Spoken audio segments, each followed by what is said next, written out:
연구원 한국의 FTA 2.0 신전략 제안 발표회를 시작하겠습니다. 바쁘신 일정에도 불구하고 오늘 발표회에 참석해 주신 존경하는 내빈 여러분, 그리고 청중 여러분께 깊은 감사의 말씀을 드립니다. 먼저 이숙종 동아시아 연구원 원장님의 개회사가 있겠습니다. 예, 안녕하세요. 동아시아 연구원 이숙종 원장입니다. 본래 2시간짜리 프로그램은 시간이 귀하기 때문에 제가 연사들, 참석자들 이런 구체적인 양력이랄까 그리고 과감하게 생략하고 바로 발표와 토론을 들어갈 건데요. 먼저 저희 연구원에서는 좀 뭐라 그럴까 우리나라의 주요한 외교 정책, 통상 정책 등등해서 조금 긴 호흡을 가지고 학자들이 모여서 이런 주요 어젠다에 대해서 연구를 해왔고요. 그것의 일환으로 이번에 한국의 FTA 2.0 신전략이라는 것도 작년부터 이 팀이 시작되어서 지난 한 4개월 동안에 연구를 했고요. 그 연구팀은 지금 여기 발표자 3분 말고도 2분 선생님이 더 계시기 때문에 제가 간단히 소개를 해드리겠습니다. 먼저 이 팀의 프로젝트 리더를 맡고 계신 손열 선생님, 연세대학교 국제대학원 원장으로 계신 손열 선생님이 계시고요. 그리고 이승주 중앙대학교 교수님이 계시고요. 그다음에 여기 제 옆에는 송영관 한국개발연구원 연구원님이 계십니다. 그리고 지금 5명이 다 발표할 시간이 없어서 2명 선생님이 앞좌석에 앉아 계신데요. 저기 전재성 서울대 외교학과 교수님이 계십니다. 그리고 마지막으로 이용욱 고려대 정치학과 교수님이 계십니다. 이렇게 해서 5분 선생님이 너무 애써주셨고요.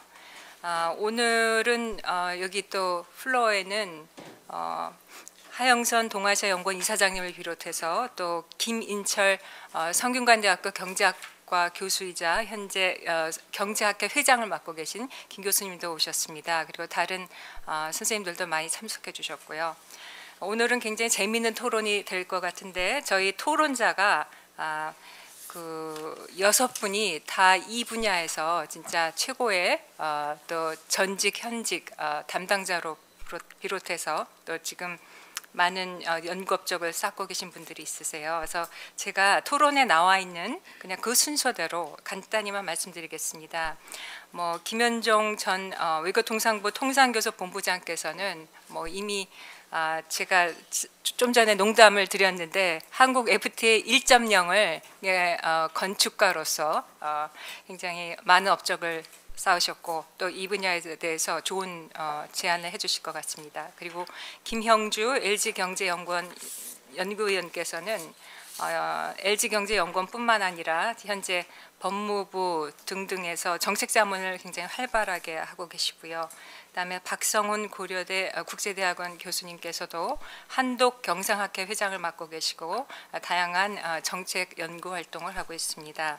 그리고 전정희 민주당 국회의원께서는 현재 산업통상자원위원회 위원으로 활동하고 계셔서 국회에서 좋은 활동을 하고 계십니다. 그리고 최경림 산업통상자원부 통상차관보께서는 그야말로 이제 실무적인 아까 이전에 통상교섭본부장에 해당될 것 같습니다. 그래서 그 산자부의 통상차관보로 이제 최근에 내정이 되신 분입니다. 그리고 마지막으로 최낙균 대외경제정책연구원 선임연구위원께서도 무역투자정책 FTA 팀 등등 또 KF 부원장을 맡아주셨고 여러 가지 활동을 했습니다. 그리고 조금 지금 막 도착하신 정종욱 전 주중대사를 맡으셨고 또 서울대 외교학과에서 올해 티칭을 해주신 전종욱 선생님 와주셔서 감사합니다. 그래서 이렇게 이제 발표자와 토론자를 훌륭한 분들을 모시고 이 FTA 2.0 신전략을 소개했는데요. 네, 그래서 시작하겠습니다. 그래서 시간이 없어서 일단 발표를 3분 선생님께서 10분씩 발표해 주시겠습니다.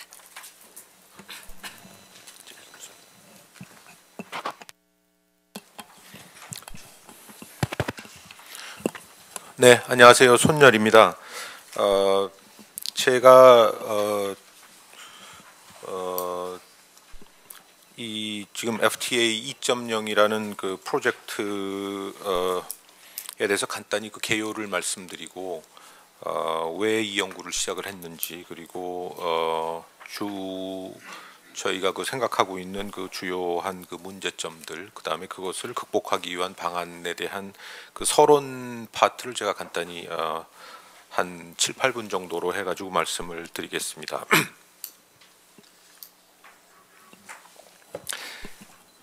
전체 이제 프로젝트 제목이 이제 FTA 2.0이라고 지금 되어 있습니다. 이게 2.0이라고 하면 이제 1.0이라는 게 있는 것이죠. 저희가 그 FTA 1.0이라고 명명을 했던 시간은 지난 10년입니다. 그리고 그 지난 10년은 특히 2003년도에 그 노무현 정부가 출범하고 저희 오늘 그 토론조로 나오신 지금 그 김영종 당시 통상교섭본부장께서 이제 주로 아주 메인 액터로 활약을 하셨던 지난 10년이 되겠습니다. 지난 10년은 잘 아시겠지만은 저희가 10년 전까지만 해도 FTA 특히 동아시아 FTA 경쟁에서 상당히 뒤처져 있었기 때문에 이것을 따라잡기 위한 그런 전략으로 많은 노력을 했고 괄목할 만한 성과를 얻었던 것이 사실입니다. 그런데 이제 바로 그 성과의 성공의 역설로 이제는 우리가 더 이상 따라잡기의 스테이지에 지금 와 있지 않기 때문에 1.0이 아닌 2.0이라는 앞으로 10년을 내다보는 새로운 전략이 필요하다라는 게 첫 번째 이유가 되겠습니다. 두 번째는 단순히 그런 시간적인 측면뿐만 아니라 지금 2013년 현재의 한국이 당면하고 있는 세 가지 도전 요인이 있다라는 겁니다. 그래서 그 중에 첫 번째는 이제까지 한국이 열심히 성공적으로 해왔던 양자 FTA에서부터 이제는 다자 FTA로 전체 트렌드가 지금 변화하고 있다라는 것입니다. 다시 말해서 당장 현재 지금 한국이 한중일 FTA나 혹은 영내 포괄적 동반자 협정이라고 하는 동아시아 16개 국가들이 모여서 하는 협정이 있고요. 교섭이 있고, 또 다른 한편으로는 지금 TPP가 활발하게 지금 움직여 가고 있고, 한국도 가입의 요청을 간접적으로 지금 받고 있는 처지입니다. 그래서 이게 지역을 단위로 한 다자적인 FTA가 우리한테 지금 당면돼 있다. 그런데 다자 FTA는 양자 FTA와 협상의 전략도 좀 차이가 있고 목표도 좀 차이가 있고 해서 이것들에 대해서 좀 잘 적응을 해야 된다라는 것이 첫 번째 이유가 되겠습니다. 더군다나 지금 이런 다자 FTA가 중요한 문제로 떠오르는 것은 실제 시장의 변화가 그쪽으로 가고 있다라는 것입니다. 저희가 20세기 무역을 보면 한 국가에서 생산해서 다른 국가의 소비자들한테 이걸 파는 그런 과정에서 이제 통상 정책이 있었다라고 하면, 현재 21세기 특히 동아시아에서 우리가 눈에 띄게 지금 찾아볼 수 있는 것은 생산이 한 국가가 아니라 지역 생산이 서로 분절돼서 분절된 태스크들이 지역을 단위로 해가지고 지금 이렇게 산재돼 있다. 그리고 그것이 네트워크적으로 엮여져 있어서 생산이 이루어지고 있기 때문에 과거와 같은 양국 간의 양자 FTA로 이런 문제들을 다 해결하기는 어렵다. 그래서 다자 FTA가 더 지금 중요성을 띠고 등장하고 있는 것이다라는 점이 되겠습니다. 두 번째는 그런 경제적인 차원에서의 변화뿐만 아니라 전략적인 동아시아에서의 전략 차원에서도 중요한 변화가 있다. 그것은 동아시아에서 이 FTA를 단순히 경제 부의 증진 수단이 아니라 전략적인 외교 정책의 수단으로 이것을 활용하는 그런 측면들이 지금 두드러지게 드러나고 있고요. 특히 저희 보고서에서 계속 강조를 하겠지만은 현재 동아시아에서는 미국을 중심으로 한 FTA 네트워크와 중국을 중심으로 한 FTA 네트워크가 지금 서로 경합하고 있는 그런 양상을 보이고 있다라는 것입니다. 다시 말해서 미국은 TPP, 우리 한미 FTA도 했습니다만은 TPP를 중심으로 해서 동아시아에 적극적으로 경제적으로 전략적으로 개입해 들어오고 있는 그런 그 추세가 있는 반면에 그것에 대해서 대항해서 중국은 그 지역 인접 국가들과의 그 양자 FTA를 적극적으로 맺어왔고, 특히 최근에 와서는 그 한중 FTA, 그 다음에 한중일 FTA, RCEP 이런 것들을 굉장히 적극적으로 밀고 있다. 그것은 그 경제적인 이득뿐만 아니라 미국과의 경쟁의 차원에서 이런 것들을 전략적으로 강하게 푸시하고 있는 것을 우리가 알 수가 있습니다. 그래서 그것에 어떻게 능동적으로 대응을 하느냐가 두 번째 그 도전 요인이 되겠고요. 마지막으로는 국내 정치적으로도 2013년에 상당히 변화가 있는 것을 우리가 지금 감지하고 있습니다. 대표적인 게 이제 FTA에 대해서 일정한 좀 피로 현상들을 느끼고 있다라는 것인데, 그것은 그 굉장히 힘겹게 대형 FTA를 체결했음에도 불구하고 FTA의 실익이 사회 전반에 골고루 그 확산되지 않고 있다. 이른바 그 트리클 다운 이펙트가 잘 일어나지 않고 있다라는 그런 그 비판입니다. 그래서 일부 수출 대기업이나 수입업자들이 협소한 이익들은 늘어나고 있는 반면에 실제 그 소비자들이라든지 그 광범위한 경제 주체의 그 이득이 잘 배분되지 않고 있다. 이런 것은 그 특히 그 2008년도 세계 금융 위기 이후에 신자유주의라는 하나의 그 자본주의 유형에 대한 그 비판과도 맞물려 있습니다. 그래서 향후에 우리가 FTA 전략을 따질 때는 국내 정치적으로 이것이 FTA가 시장 선점 혹은 수출 시장 확대 혹은 신자유주의적 개혁 이런 것들을 넘어서서 또 새로운 우리가 그 목표들을 잡아내야 되는 거 아니냐, 그런 것들이 국내적인 변화의 요인이라고 할 수가 있겠습니다. 그래서 이제 그런 차원에서 그 저희 보고서가 전체적으로는 그 몇 가지 그 포커스를 두고 있는데, 첫 번째는 FTA의 다자화 경향에 대해서 앞으로의 협상 전략은 양자 FTA에서 많이 해왔던 그런 양혀한 협상, 다시 말해서 그 관세 장벽을 어느 정도 낮출 것이냐라고 하는 문제보다는 그 보다 보편적인 넓은 의미에서의 그 무역의 룰과 관련된 여러 가지 협상이 필요하다. 재산권 보장이라든지 원산지 규정이나 자본 이동, 인력 이동, 경쟁 정책, 인프라, 서비스 이런 쪽에 그 주요한 교섭 쟁점들이 있는데, 거기에 대해서 능동적으로 대응을 해야 된다라는 것이고요. 두 번째는 그 저희가 여태까지 그 FTA 상대는 최근 한 5년 정도를 보면은 뭐 미국, EU 이런 그 굉장히 그 거대의 선진 경제국이었습니다. 경제권이었었죠. 앞으로 저희가 이제 그 주로 그 교섭을 해야 될 상대들은 다자 세팅이긴 합니다만 신흥국이나 개도국들이 상당히 많을 거다. 그래서 우리보다 경제 규모나 발전 규모가 상대적으로 낮은 국가의 FTA이기 때문에 그 FTA에 대한 그 어프로치도 좀 달라져야 될 것이다. 그래서 저희가 그 공생의 FTA라는 용어를 여기서 쓰고 있고요. 세 번째는 그 공생의 가치는 국내적으로도 적용이 돼서, 조금 전에 제가 쭉 말씀을 드렸습니다마는 개방과 그 FTA의 그 개방의 과실을 국민 전체가 혹은 경제 전체 전체가 향유할 수 있도록 새롭게 좀 가버넌스가 형성이 되어야 될 것이다, 설계가 되어야 될 것이다라는 것이고요. 그런 차원에서 기업의 이윤도 중요하지만 일자리 창출이나 혹은 젊은 인력의 해외 진출 이런 것들을 잘 도와줄 수 있는 FTA면 더 좋겠다라는 것입니다. 그리고 네 번째는 뭐 2장에서 얘기가 되겠습니다만은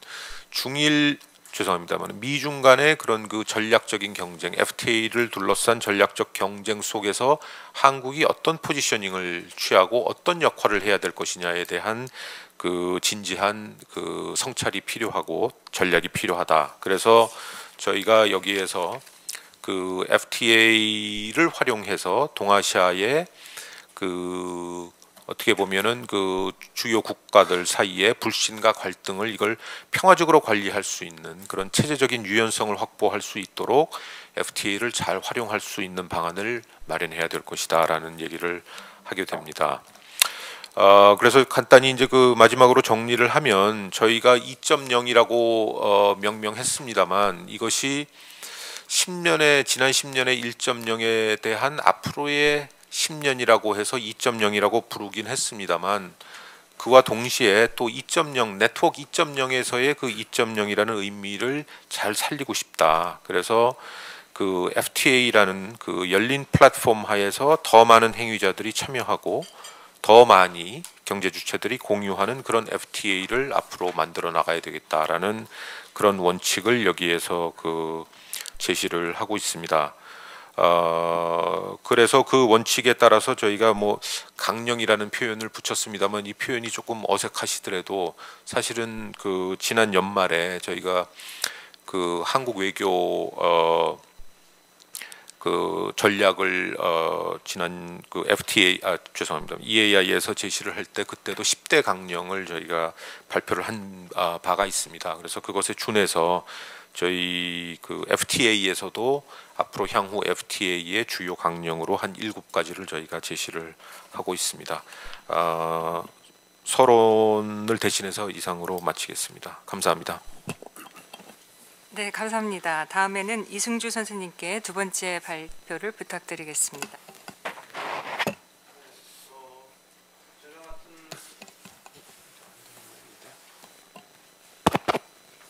네, 제가 맡은 발표 부분은 2장을 집필하신 전재성 교수님의 파트와 또 3장의 한국 FTA 정책의 성과 한계라고 하는 파트를 합쳐서 간략하게 말씀드리도록 하겠습니다. 첫 번째 제가 드리고자 하는 말씀은 그 FTA라고 하는 뭐 시대적 조류라고 할까요? 이런 것들은 큰 틀에서 봐서는 국제 통상 체제의 어떤 흐름 속에서 전개되는 것이다라고 말씀드릴 수 있겠고요. 또 한편으로 더 큰 차원에서 보면 국제 통상 체제라고 하는 것은 국제 안보 정치 구조와 또 밀접한 관계가 있다라고 하는 말씀을 드릴 수 있겠고요. 그런 것들이 전반적으로 이른바 1945년 이후에 세계 질서의 맥락 속에서 좀 이해될 필요가 있다는 말씀을 드릴 수 있겠습니다. 그러니까 간략히 말씀드리면 1945년 2차 대전 직후에는 이른바 그 양극 체제라고 하는 국제 안보 정치 구조를 핵심으로 하고 있었고요. 그런 차원에서 이런 그 다자 무역 체제라고 하는 것들이 이런 그 자유주의 진영 내에서 하나의 그 무역 체제를 관장하는 거버넌스로 작동하고 있었다라고 하는 말씀을 드릴 수 있겠고요. 이런 것들이 이제 냉전의 붕괴와 함께 또 기본적인 어떤 변화의 움직임을 보이기 시작하는데요. 이때는 이제 미국을 중심으로 한 단극 체제라고 하는 국제 정치적인 구조가 성립이 되고 미국은 그걸 통해서 자국의 어떤 그 경제적 이해관계를 보다 적극적으로 투사하려는 움직임을 보이게 되고요. 그와 더불어서 이제 소위 말하는 워싱턴 컨센서스 등으로 대표되는 신자유주의적인 이념도 함께 수출하려는 그런 움직임을 보이게 됩니다. 그래서 이런 신자유주의적인 움직임이라고 하는 것들이 과거의 무역 체제에서는 다루지 않았던 어떤 굉장히 국내 정치적으로 민감할 수 있는 이슈들도 포함시키려는 그런 시도를 하고 있었기 때문에 WTO 차원의 어떤 다자 무역 협상이라고 하는 측면에서 보면은 무역 자유화의 움직임이 다소 지체되는 그런 현상들이 나타났다라고 말씀드릴 수 있겠고요. 그래서 주요 선진국들을 중심으로 해서 이런 WTO 차원의 어떤 다자 무역 자유화 협상에 대한 대안으로서 어떤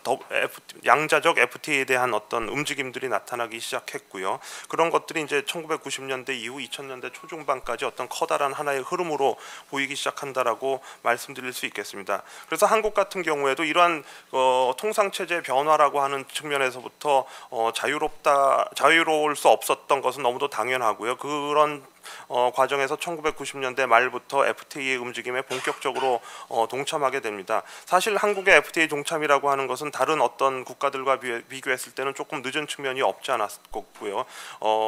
1990년대 이후 이제 양자적 FTA가 굉장히 빠른 속도로 증가한 것을 감안하면 한국의 FTA 그 정책이라고 하는 것은 뭐 선제적인 움직임이라기보다는 이른바 FTA 따라잡기의 성격이 굉장히 강했다라고 하는 거고요. 그런 의미에서 한국의 초기, 특히 김대중 정부가 성립했던 그 초기의 그 FTA 정책은 수세적이고 좀 방어적인 성격이 강했다라고 하는 거고요. 전반적인 FTA 정책의 어떤 전략적 구상 이라고 하는 것은 다소 결여되어 있었던 측면이 강하다라고 하는 말씀을 드릴 수 있겠습니다. 이런 것들이 이제 1990년대와 2000년대 초중반의 어떤 특징들이라고 말씀드릴 수 있겠고요. 이런 것 이제 2000년대 후반으로 넘어오면 아까 송 교수님께서 말씀하신 바와 같이 어떤 지역적 차원의 어떤 양자적 FTA를 이제 다자화하려는 움직임이 FTA 어떤 대세로 조금 나타나기 시작하고요. 이런 것들이 현재 우리가 그동안 추구해왔던 FTA 정책들을 어떻게 발전적으로 전환시킬 것인가라고 하는 어떤 고민의 시점에 놓여 있는 것 같습니다. 거기에 대한 말씀들은 또 따로 송영관 박사님께서 좀 해주실 것으로 생각하고요. 제가 맡은 이제 그 FTA 정책의 어떤 성과와 한계라고 하는 부분들을 조금 소개해드리면은 그 첫 번째 한국 FTA 정책의 특징이라고 하는 것은 대외 협상의 측면에서 보면 상당히 그 높은 효율성을 가지고 있었다라고 하는 말씀을 드릴 수 있겠습니다. 이것은 그 한국이 그동안 그 이명박 정부까지 가지고 있었던 어떤 통상 정책 결정 구조라고 하는 어떤 제도적 요인하고 밀접한 관계가 있는데요. 그러니까 이른바 통상교섭본부를 중심으로 한 어떤 협상 구조라고 하는 것이 대외 협상의 효율성이라는 측면에서는 대단히 긍정적인 측면이 없지 않았다라고 하는 거고요. 이런 것들이 또 동전의 다른 측면을 말씀드리면 그런 것들이 상대적으로 비교해서 말씀드리면 국내 협상에서는 다소 소홀한 측면이 또 없지 않았다라고 하는 것을 말씀을 드릴 수 있겠습니다. 그래서 대내 협상과 대외 협상 사이에 일정 부분 불일치하는 현상들은 어쩌면 불가피한 현상이었다라고 말씀드릴 수 있겠고요. 그 과정에서 FTA 정책을 추진하는 데 있어서 국내적 갈등이 다소 수반될 수밖에 없었다라고 하는 말씀을 드릴 수 있겠습니다. 이런 것들이 이제 초기 FTA 정책 추진 과정에서부터 한국 FTA의 어떤 FTA 정책의 특징으로서 나타나는 주요 현상이라고 말씀드릴 수 있겠고요.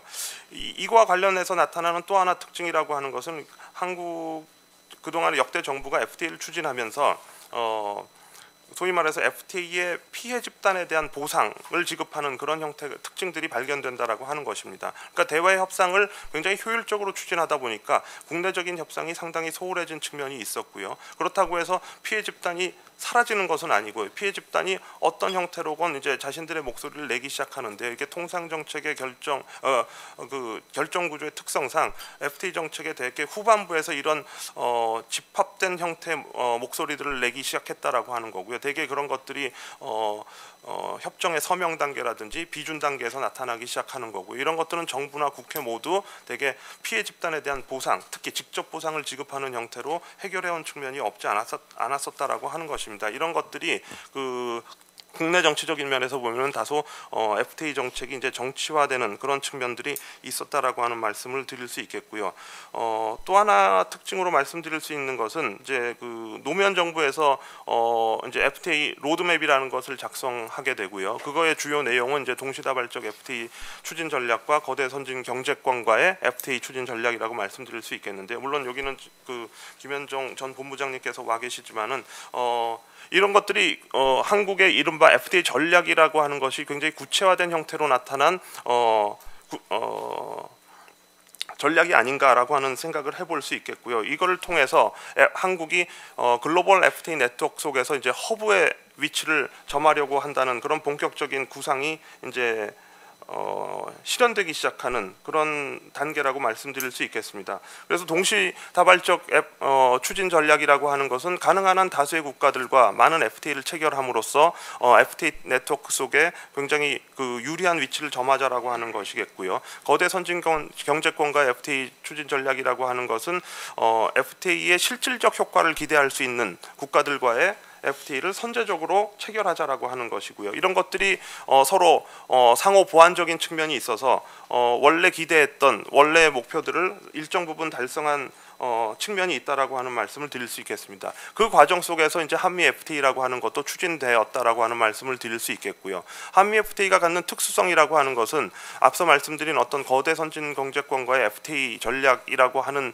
차원에서 추진된 것도 있지만 2000년대 이후 한국의 어떤 그 대중 무역 의존도라고 하는 것이 급격하게 증가하는 상황 속에서 그 중국에 대한 의존도를 선제적으로 좀 조절한다는 의미도 있었던 것 같습니다. 그래서 한미 FTA를 우선 체결하고 현재 지금 한중 FTA로 가자라고 하는 어떤 전략적 구상들이 있었다라고 하는 거고요. 거기에 대해서는 상당히 긍정적으로 평가할 부분 요소들이 있는 것 같습니다. 다만 이런 것들이 이제 하나 그 한계로 지적할 수 있는 것은 이런 FTA 전략이라고 하는 것을 추진하는 과정에서 국내 이해관계자들에 대한 어떤 설득이 부실한 측면이 없지 않았다라고 하는 거고요. 이런 것들이 나중에 사후적으로 FTA 정책을 정치화하는 그런 부정적 효과도 발생하기도 했다라고 하는 말씀을 드릴 수 있겠습니다.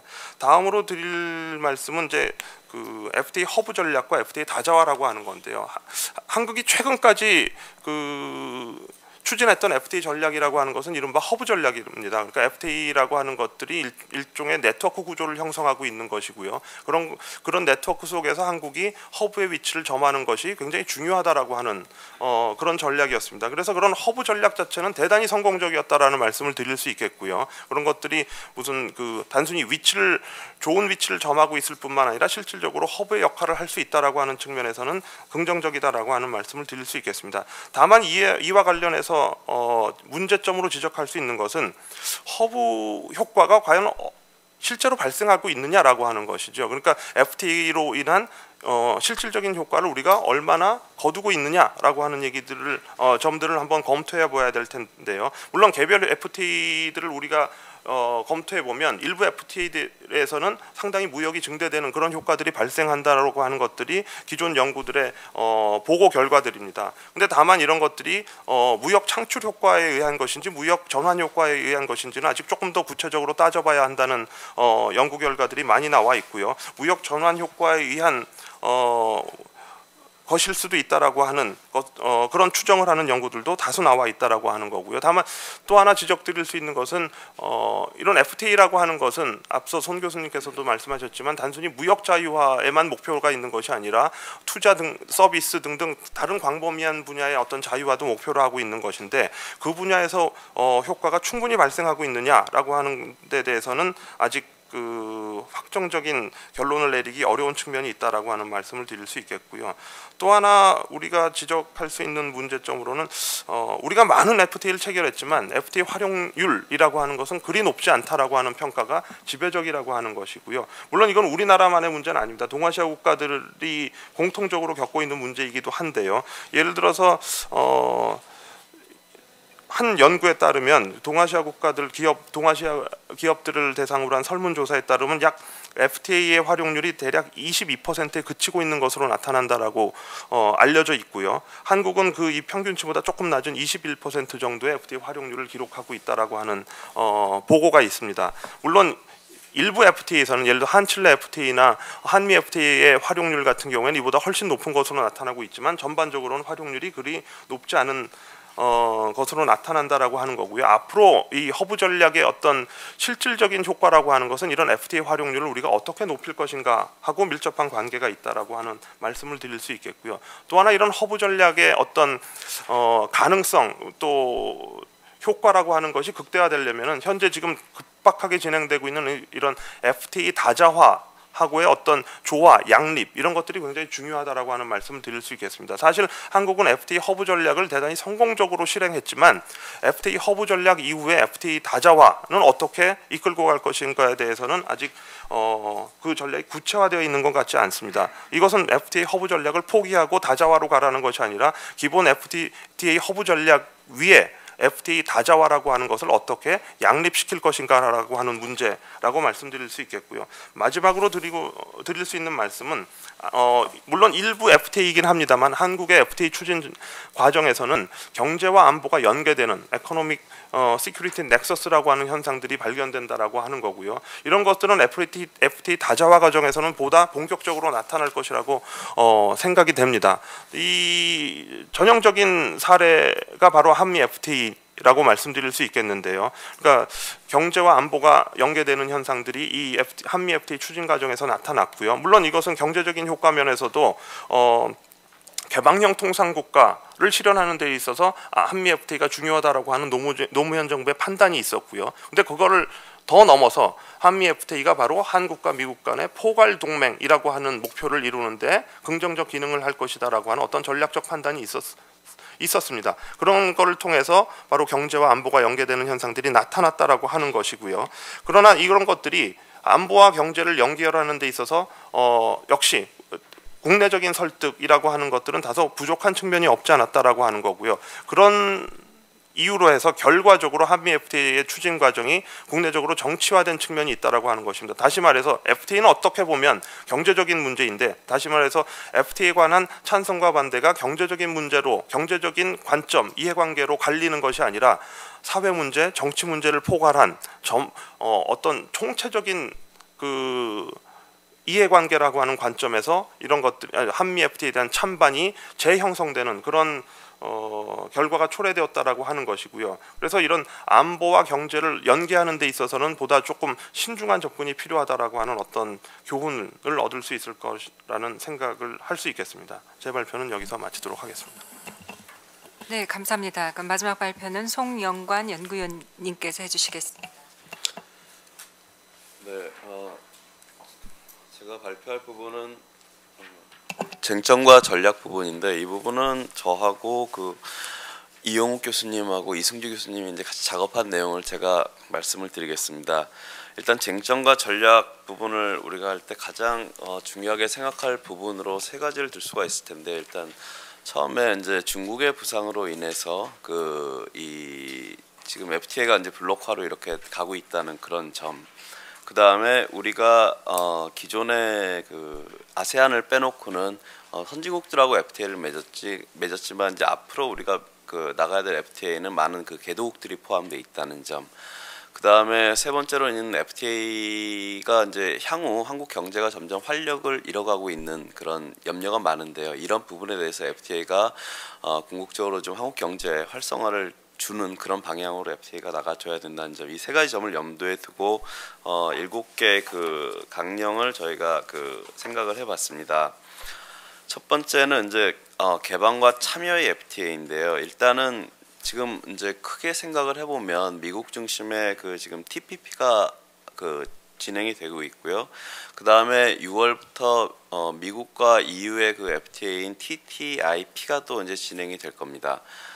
그리고 한국 같은 경우에는 지금 한중, 한중일, 그다음 RCEP, 이게 아시안 플러스 6인 RCEP이 이제 진행이 지금 되고 있고요. TPP 참여국이 지금 일본까지 포함해서 12국인데 그 중에서 7개국이 RCEP하고 겹칩니다. 그러니까는 향후에 이 두 가지 블록이 하나로 이렇게 합칠 가능성이 사실 전혀 배제하기가 전혀 배제할 수는 없는 상황이고요. 근데 여기서 가장 중요한 거는 미국과 이제 중국의 그 관계겠죠. 또 그 다음에 미국과 EU의 그 FTA도 향후 나프타하고 EU 쪽으로 이제 확대될 가능성도 상당히 크고요. 또 그렇게 되면 TPP하고 또 이 TTIP라는 부분이 또 이 연계가 될 가능성이 또 사실 굉장히 많거든요. 그래서 예전에 그 FTA가 그 WTO 그 멀티래터럴 시스템의 빌딩 블락이냐, 빌딩 스텝이냐, 아니면 스텀블링 스텝이냐, 거기에 대해서 이제 논란이 많이 있었는데 이렇게 다 그 블록화가 되면서 궁극적으로 이게 사실 어떤 그 전 세계적인 자유화로 흘러갈 가능성이 전혀 없는 게 아닙니다. 그래서 이런 부분을 우리가 염두에 두고 이 여러 가지 진행되고 있는 FTA가 나중에 하나로 합쳐질 때 이제 문제가 되는 요소들을 많이 없애야 된다. 이게 이제 초점입니다. 그래서 뭐 예를 들어서 지금 미국하고 그 EU하고 가장 그 통상 분쟁은 뭐냐면 그 항공기 관련한 그 보조금 문제입니다. 그다음 농업 문제고요.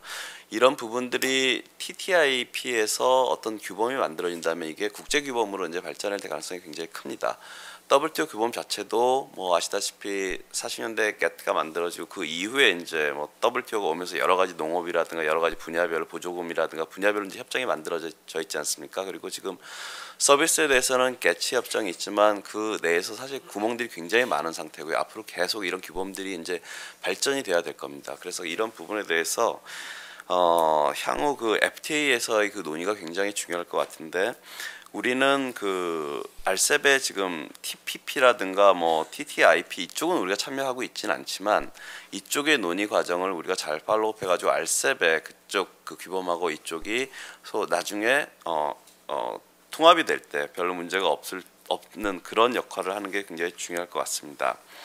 그 다음에 이제 두 번째로 중요한 게 우리가 이제 향후 FTA를 맺을 대상국들이 주로 개도국이기 때문에 이 개도국들은 발전 단계가 좀 낮은 상황입니다. 그래서 이왕이면 우리가 개도국들한테 꼭 이렇게 자유화를 요구할 뿐 아니라 뭐 ODA랑 좀 연계해가지고 뭐 전자관세화라든가 지금 하고 있는 여러 가지를 좀 연계해가지고 그걸 FTA 틀 내에 담음으로써 개도국들한테 좀 이게 공생의 FTA다 이런 그 이미지를 주면서 가는 것이 우리 한국의 그 중견 그 국가로서의 그 중요한 역할이 아닐까 이런 생각이 듭니다. 그래서 이를 위해서 이제 필요한 게 개도국들은 아마도 뭐 여러 가지 제도라든가 이런 게 이제 아직 발전이 안 된 부분이 많기 때문에 그 관심 분야별로 이렇게 어떤 위원회라든가 이런 걸 만들어 가지고 계속 FTA 안에서 그런 논의들이 계속 발전될 수 있는 그런 틀을 만드는 게 중요하지 않을까 이렇게 생각을 합니다. 그다음에 두 번째는 이제 높은 수준의 자유화입니다. 우리가 RCEP을 특히 이제 염두에 뒀을 때 가장 중요하게 생각해야 될 현상은 뭐냐면 지금 그 글로벌 서플라이 체인이라는 동아시아를 중심으로 해서 지금 그 국제 그 생산 네트워크가 지금 형성이 되어 있습니다. 이 부분을 우리가 잘 발전을 시켜서 그래서 궁극적으로 동아시아 이쪽에 그 다른 나라들까지 이러한 그 이익이 공유될 수 있도록 하는 게 굉장히 중요할 것 같은데요. 이를 위해서는 중간재 흐름에 대해서 그 중간재 흐름을 막는 그러한 그 장벽을 많이 제거를 해야 될 겁니다. 그래서 이제 뭐 관세라든가 그다음에 원산지 규정의 통일이 굉장히 중요하겠고요. 그다음에 서비스 투자의 자유화도 물론 중요할 겁니다. 그다음에 여기에 덧붙여서 전문 인력들의 그 이동 이런 부분도 굉장히 중요하게 이제 우리가 생각을 해봐야 될 부분입니다. 그리고 이제 또 하나 부분이 이제 정보 조달 부분인데 WTO에 이제 정보 조달 협정이 이제 있지만 이거는 WTO 회원국 전체에 해당되는 게 아니라 가입국 제가 지금 정확히 기억 못하는 11개국인가 아무튼 거기에만 해당이 됩니다. RCEP 국가에서는 한국, 일본, 싱가포르만 그 GPA라 그러는데 여기에 가입이 되어 있는 상황입니다. 그래서 근데 이 정부 조달 시장이 얼마나 클까 여기에 대해서 뭐 정확한 자료는 없습니다. 2003년도에 OECD에서 추정을 했는데 한 15에서 20% 뭐 이렇게 얘기를 하고 있고 중국 같은 경우에는 뭐 50%가 넘는다 이런 추정도 있고요.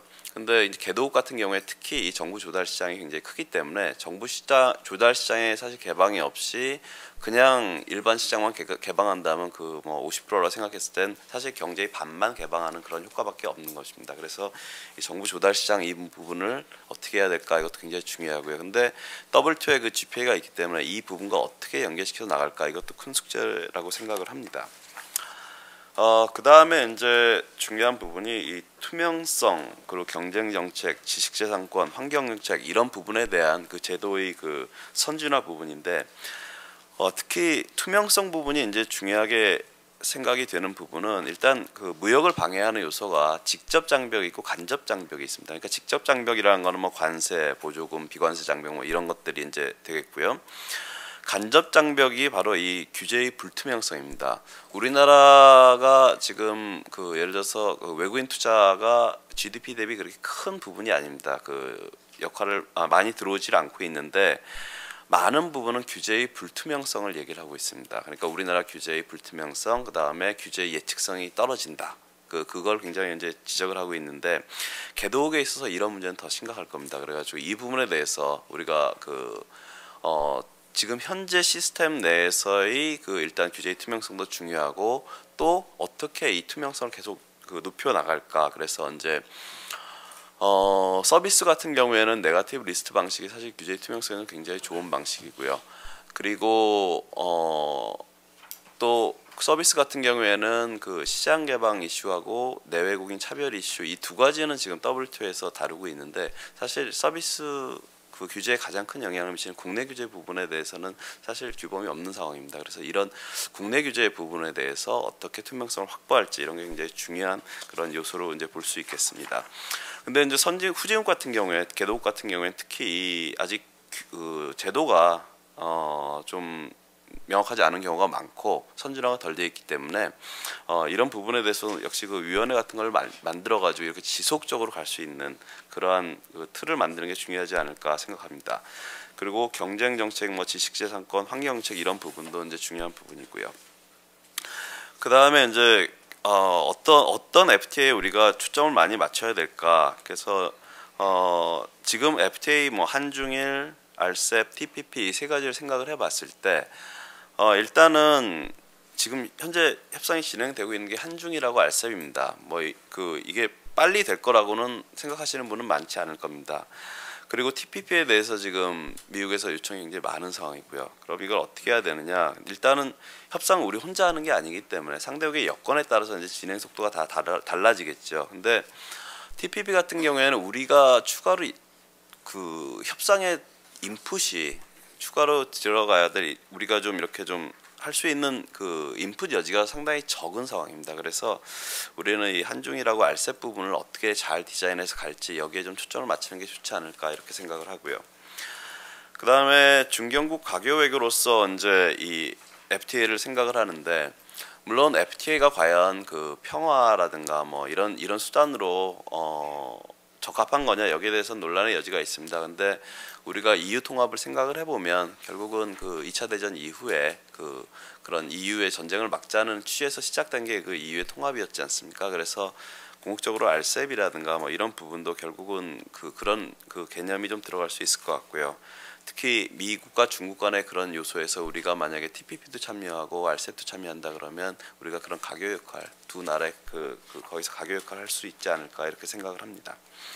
그다음에 다자 협상에서는 뭐 원칙 워낙 이질적이기 때문에 거기서 이제 원칙적으로 그 좀 최소화 원칙은 좀 최소화하는 게 중요할 것 같고요. 그다음에 규제에 대해서 굉장히 그 각국의 그 자율성을 주는 게 중요하지 않을까 싶습니다. 그리고 분해와 이슈 연계 부분은 우리가 지금 많은 부분은 이제 진통이 예상이 되기 때문에 그런 부분에 대해서는 좀 여러 단계로 나누어서 이 협상을 한 번에 하지 말고 좀 이렇게 점진적으로 가자 이 의미입니다. 그 다음에 비정부 간 네트워크 활성 및 활용 부분은 정부 간의 그 대화도 굉장히 중요하지만 예를 들어서 그 아세안 같은 경우에는 에리아라는 그 연구소가 있습니다. 담당하는 연구소와 그리고 국내 연구소 뭐 KF라든가 KDI라든가 이런 또 그 동아시아 연구원이라든가 이런 그 연구원끼리의 그 논의 이런 것도 굉장히 그 건설적이 되지 않을까 싶습니다. 그다음 마지막으로 국내 대책에서 이제 국내 보안 대책의 정치화를 막고 사회 안전망을 강화하는 방향으로 정책이 이루어져야 된다는 그 부분입니다. 우리가 맨 처음에 한칠레 그 FTA를 했을 때 포도농가가 지불된 금액이 굉장히 많을 겁니다. 근데 실제로 포도농가 피해를 입은 건 아니었고요. 이 국내 대책 부분에서 이제 시작은 그 미국의 그 트레이드 어저스먼트 어시스턴트라는 제도가 있습니다. 그게 70년대 케네디 때 아마 그 만들어진 제도라고 제가 알고 있는데 그게 이제 쭉 한 40년 이상 이렇게 진행이 됐기 때문에 그 효과를 이제 경제학자들이 좀 이렇게 연구를 해봤습니다. 근데 대체로 결론은 정치적으로는 효과가 있을지 모르지만 실제로는 의미가 별로 없다. 이게 이제 주요 결론입니다.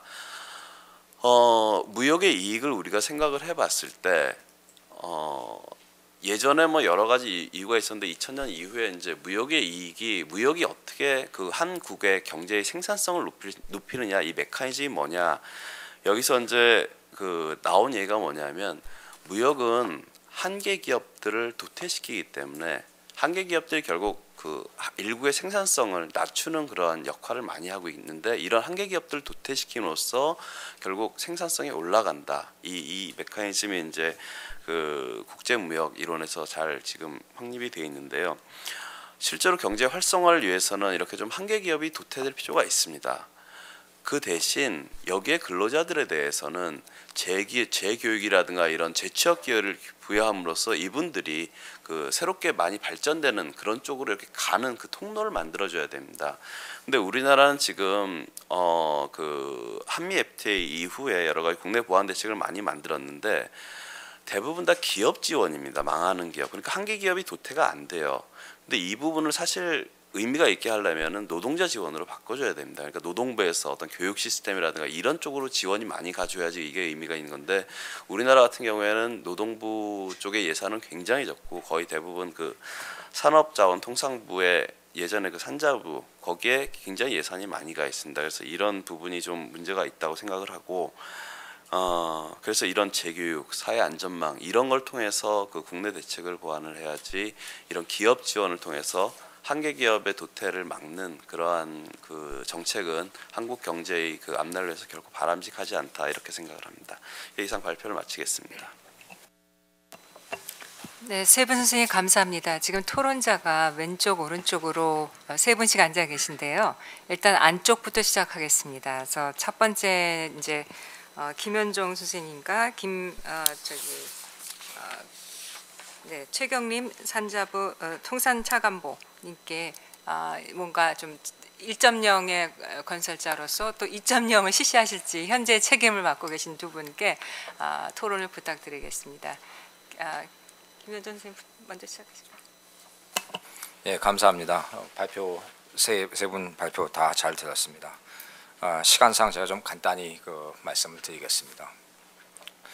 그 모든 정책처럼 FTA 정책도 마찬가지로 그 패러다임, 그 틀을 봐야 됩니다. 그 패러다임이 중요합니다. 우리가 세종대왕을 높이 평가하는 이유는 그 당시에 독자적으로 자주적 외교 국방을 추진했기 때문입니다. 그래서 한글을 만든 겁니다. 중화권에서 자주 노선을 걷기 위해서. 통상 정책을 포함한 모든 정책도 마찬가지로 큰 틀이 위대한 대한민국 만들기란 목적하에서 이게 맞춰져야 됩니다. 다시 말씀드리자면은 군사, 경제, 외교 역량을 키워서 열강국들에 대한 열강국들에 대한 우리의 의존도를 낮추고 또 열강국들이 우리에 대한 의존도를 높여야 됩니다. 그래야지만 아마 원자력 협정 같은 것도 우리 뜻대로 이게 관철이 될 겁니다. FTA 2.0 정책도 이 구한말 때와 유사한 그 지정학적 배경과 우리의 그 영향을 직접적으로 미치는 일본의 엔저 정책을 감안해서 우리 정책을 수립해야 됩니다. 국부를 늘려서 통일 준비를 해야 되는 거죠. 지금 이제 그 가장 많이 그 언급된 것 중에 하나가 TPP입니다. TPP는 아주 좀 복잡하게 이제 좀 이렇게 들릴 수도 있겠지만 간단합니다. 이건 미국과 일본의 FTA입니다. 그러면은 우리로서는 45개 플러스 국가와 FTA를 체결한 한국에게 TPP나 EU, 일본 FTA가 체결이 되면 우리한테 유리한지 유리하지 않은지, 우리가 국가 목표를 달성하기 위해서 위대한 대한민국을 만들기 위해서 그 방향을 걸어갈 때 이게 유리한 것인지 유리하지 않은 것인지 한번 신중히 고려해 볼 필요가 있습니다. 신중히 고려하면 답은 뻔합니다. 일본에서는 제가 봤을 때는 우리가 무역 적자가 약 300억 불인데 제가 그 정부에 있었을 때는 그게 약 190억 불이었습니다. 그래서 지금 현재 한 300억 불이 조금 안 되는 한 290억 불인데 그게 한 70%가 부품 소재입니다. 부품 소재는 대부분 어디서 만들어지냐니까 후쿠시마현 바로 밑에 있는 지바현입니다. 따라서 요즘 그 지진 때문에 지바현에 있는 그 중소기업들 부품 소재 그 중소기업들이 부산에 많이 와서 좀 그 부동산도 보고 간다는데 그 투자 유치를 하면 되는 겁니다. 그 투자 유치를 해서 그 대선 때 문제가 됐었던 신공항도 거기에 만들어서 지바현까지 직항을 만들어주고 일본 학교도 만들면 투자 유치가 돼서 일자리 창출도 됩니다. 같은 맥락에서 수평적인 관계가 한 번도 없었던 동북아 지역에서 RCEP가 우리한테 유리할 것인지 안 할 것인지, RCEP는 아세안 플러스 3 한중일 플러스 뉴질랜드, 인도하고 호주인데 이게 우리한테 도움이 되는지 안 되는지 한번 신중히 고려해 볼 필요가 있습니다. 마찬가지로 이것도 답은 뻔히 나옵니다. 그 다음에 이제 한중 FTA인데 한중 FTA는 아마 우리 그 협상가들이 관세 인하 철폐로만 끝내면은 역사가 좋게 평가하지 않을 겁니다. 한중 FTA는 투자자 보호, 환경 기준, 위생 기술 기준, 서비스업을 다 포함시켜야 되고 아마도 어느 시점에서는 중국이 무역 대금 결제를 위완화하고 완화를 하자라는 말도 나올 수가 있을 것입니다. 그러면은 우리는 그것에 대해서 어떻게 반응을 할 것인지, 반대급부가 무엇일 것인지, 예를 들자면은 한중 군사 협정을 요구할 것인지 이런 것을 한번 우리가 포괄적으로 한번 생각해 볼 필요가 있고, 그리고 단둥, 훈춘, 단둥 같은 경우는 북한에 들어가는 물자 약 70%가 단둥을 통해서 들어갑니다. 단둥 훈춘의 공단을 만들어서 북한 근로자들이 예를 들어서 각 10만 명씩 그들은 아마 지금 그 중국 근로자들의 그 페이의 한 30-40% 받을 겁니다. 이랬을 때 우리 기업들한테 어떤 플러스가 되는 것인지 한번 검토해 볼 필요가 있습니다. 마지막으로 우리는 이제 그 국내 내수 시장을 넓히는 작업을 해야 됩니다. 동북 삼성 플러스 연해주까지 포함해 가지고 3억 명에 되는 그 시장을 우리 그 영향에 미칠 수 있는 3억 명의 시장을 우리가 만들어내야 됩니다. 그래서 그런 맥락에서 한중 FTA를 한번 좀 검토해 볼 필요가 있고, 마찬가지로 푸틴 대통령이 좋아하는 FTA, 푸틴 대통령은 러시아하고 벌써 옛날 CIS 국가 10개 국가들하고 FTA를 체결했습니다. 우리는 거기에 그냥 가서 docking 한두 번만 협상한 다음에 끝낼 수도 있는 FTA일 겁니다. 할 필요가 있고, 그렇게 되면은 이제 협상 과정에서 가스관과 철도관을 낮은 선봉에서 부산까지 연결시키고, 가스관은 아마 이제 그 갖고 오면은 사이베리아 가스 같은 경우는 우리의 니즈에 우리의 그 필요한 양에서 약 15%를 18% 더 저렴하게 사용할 수가 있을 것입니다. 그래서 이런 큰 틀에서, 큰 맥락에서 우리가 그 지향하는 목표가 무엇인지, 물론 그 위대한 대한민국 만들기고, 그것으로서 수단으로서는 통일은 목표가 아니라 수단이죠. 통일과 그리고 또 그 국부를 늘리는 차원에서 FTA 정책을 한번 신중하게 검토해 볼 필요가 있는 것 같습니다. 이상입니다. 네, 선생님 잠깐 확인해도 될까요? 답이 뻔하다고 하셨는데 TPP하고 RCEP이 한국의 국익에 도움이 됩니까? 안 됩니까? yes, no로 간단하게 대답해 주세요. 원장님이 대답하시죠. 약간 말씀하신 게 그 부정적인 것도 들어있어 갖고 좀 확답을 좀 확인하고 싶었습니다. 네, 다음에는 최경림 차관보님 부탁드립니다. 네, 고맙습니다.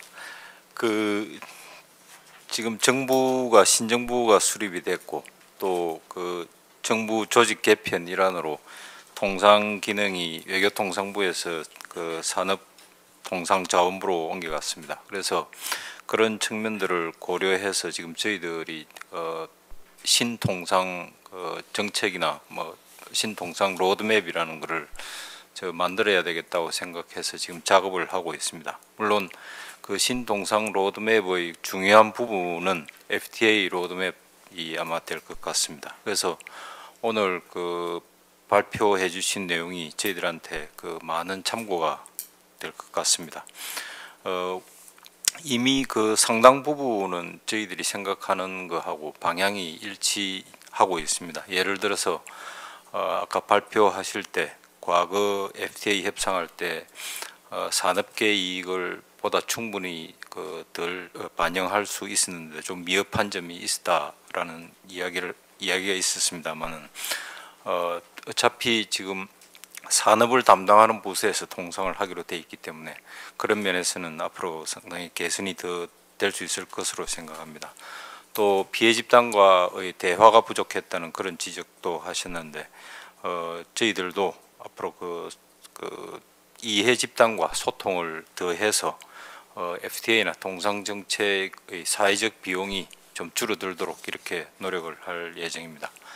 그 외에 장기적으로 우리가 지향해야 될 FTA는 높은 수준이 돼야 된다든지, 또 우리가 상대할 개도국들의 그 개별적 상황을 고려를 해야 된다든지, 또 상품 관세 인하와 함께 투명성, 경쟁, 지적 재산권, 환경 이런 측면의 제도도 중요하다라는 그런 지적에서도 상당히 공감하고 있습니다.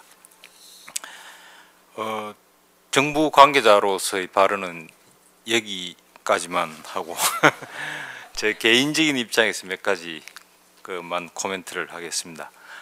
우선 저희들이 FTA를 이야기할 때는 대체로 대외적인 측면만 생각을 하기가 쉽습니다. 물론 이제 FTA를 추진하는 목적 중에 가장 중요한 것이 해외 시장을 확대하고 우리 기업들이 해외에서 영업하는 것을 더 용이하게 하자는 그런 것이기 때문에 그건 당연하다고도 할 수 있습니다만은, 그러나 한편으로 저희들이 그 FTA 정책을 활발하게 추진해 온 것은 국내 시장의 개방을 통해서 우리 산업의 경쟁력을 높이고 또 우리 경제의 효율성을 높이겠다 하는 그런 목적도 분명히 있습니다. 그래서 저희 정부가 1970년대 후반, 1980년대 초반부터 사실은 돌이켜 보면 개방 정책을 계속 꾸준하게 추진을 해왔습니다. 그래서 그런 개방 정책이 우리 경제 성장의 중요한 주동력이 됐던 것은 분명하고, FTA도 그런 측면에서 봐야 됩니다. 그래서 FTA에 대한 평가도 이런 국내적인 측면에 대한 평가가 반드시 수반되어야 하지 않을까 하는 그런 생각을 해봅니다. 그 다음에 그 보고서에서도 언급이 되었습니다만은 FTA는 전략적으로 추진을 해야 된다라는 그런 지적이 있었는데 동감합니다. 근데 이제 저희들이 FTA를 전략적으로 추진한다고 할 때는 크게 보면 두 가지 뜻이 있는 것 같습니다. 하나는 경제적인 이해관계에서만 볼 게 아니라 전반적인 외교 안보 측면의 고려도 해야 된다라는 그런 뜻도 있고, 또 FTA를 실제로 어느 나라하고 어떤 속도로 할 것이냐 하는 것도 그때그때 그 여건에 따라서만 할 게 아니라 우리 스스로가 우리의 필요와 이익에 입각해서 합리적인 계획을 만들고 그 계획에 따라서 FTA를 추진해야 된다라는 그런 뜻도 있는 것 같습니다. 근데 첫 번째 FTA가 보다 폭넓은 외교 안보적인 고려하에서도 좀 보아져야 된다 하는 그런 측면에 있어서는 저희들의 경험으로는 한미 FTA나 한중 FTA 또는 지금 거론되고 있는 TPP FTA 협상과 관련해서는 그런 전략적인 고려가 상당히 논의에 많이 포함이 되어 있습니다. 그렇지만 그런 강대국과의 FTA가 아닌 중견 국가들과의 FTA에서는 사실은 그런 논의가 잘 되고 있지 않습니다. 그런데 저희들이 지금 캐나다라든지 호주라든지 이런 나라들하고도 FTA 협상을 진행해 오다가 협상 내적인 문제로 인해서 지금 잠시 중단하고 있습니다만, 이런 나라들도 저희들한테는 외교적으로 상당히 중요한 나라들입니다. 우선 규모가 어떻게 보면 우리하고 비슷한 중규모 국가들이라고도 할 수가 있고, 또 제반 정책이 우리하고 비슷한 like-minded country들입니다. 그래서 이런 나라들하고의 FTA를 경제적인 이해관계에서만 볼 것인가 하는 그에 대한 검토도 좀 있어야 된다고 생각합니다. 그 다음에 우리가 우리 나름대로 계획과 전략을 세워서 FTA를 추진해야 된다는 것도 어떻게 보면 당연한 일입니다만은 실무적으로는 두 가지 면에서 어려움이 좀 있습니다. 하나는 우리 계획대로 FTA를 추진하기 위해서는 우리가 아주 강대국이거나 또는 협상을 할 때 상대방의 필요를 들어줄 수 있는 그런 신축성을 우리가 충분히 확보를 하고 있어야 되는데 두 가지 면에서 우리는 그런 게 아직 미흡합니다. 우선 뭐 우리 경제가 세계적인 기준으로 보면 작은 경제는 아닙니다만은 다른 나라의 어떤 입장을 강요할 만큼의 그런 강대국은 아직까지는 아닙니다. 또 잘 아시는 대로 저희들이 FTA를 포함한 대외 통상 협상을 할 때 가장 어려움을 갖는 것이 우리 농산물 시장 개방 문제인데 이 문제에 대해서는 우리가 신축성을 거의 발휘를 할 수가 없기 때문에 따라서 전략적이고 신축적인 협상도 하기가 좀 힘든 그런 측면이 있습니다. 아까 제가 공감한다고 했습니다만 앞으로 FTA에서 지적 재산권이라든지 정부 조달이라든지 투명성 이런 부분이 중요하다고 했는데 이런 부분은 사실은 중요하기는 합니다만은 협상력을 충분히 확보하지 않는 나라가 상대방에게 이런 걸 요구할 때는 성취하기도 굉장히 또 힘듭니다. 그래서 목표는 높은데 수단은 없다라는 이런 좀 어려움이 있습니다. 마지막으로 보고서에 보면 이제 좋은 FTA 그러니까 혜택을 특정 분야의 대기업만 향유하는 게 아니라 모든 경제 주체가 좀 골고루 혜택을 누려야 되겠다. 그리고 피해계층에 대한 배려도 좀 충분히 돼야 되겠다 하는 그 원칙에는 동의하지 않을 수가 없습니다만은 실제로 그렇다면 협상에서 중소기업의 이익을 어떻게 반영할 것인가 하는 그런 측면에서는 또 어려움이 있는 게 어려움이 있습니다. 이 중소기업이라는 것이 특정 산업에 집중이 되어 있지 않고 모든 산업 분야에 다 중소기업이 있고, 그런데 또 이 산업 간에는 분명히 이해가 틀리고 하기 때문에 중소기업을 배려하는 FTA라는 것이 그냥 추상적인 차원에서는 쉽지만 실제로 협상에서 반영하기는 의외로 애로가 많다 하는 그런 말씀을 드릴 수가 있습니다. 또 하나 피해 집단에 대한 지원도 이 보고서에 보면은 그때그때의 지원 직접적인 지원 대책보다는 좀 더 수평적인 사회 안전망을 확대하고 강화해서 지원하는 것이 정치적으로나 또는 사회적으로 훨씬 우월하다라는 그런 지적이 있습니다. 그것도 분명히 맞는 말입니다. 근데 현실 정치적인 측면에서 보면 저희들 우리나라에서 농업은 이런 대외 FTA 협상을 하면 거의 항상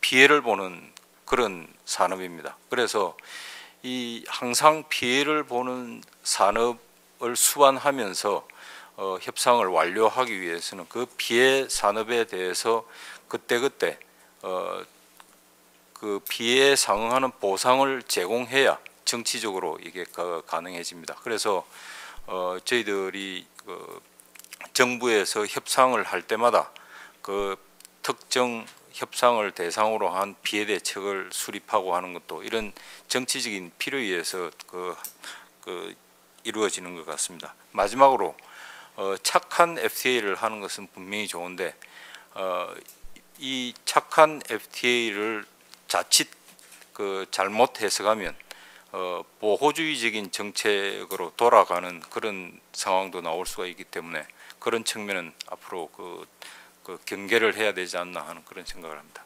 이상입니다.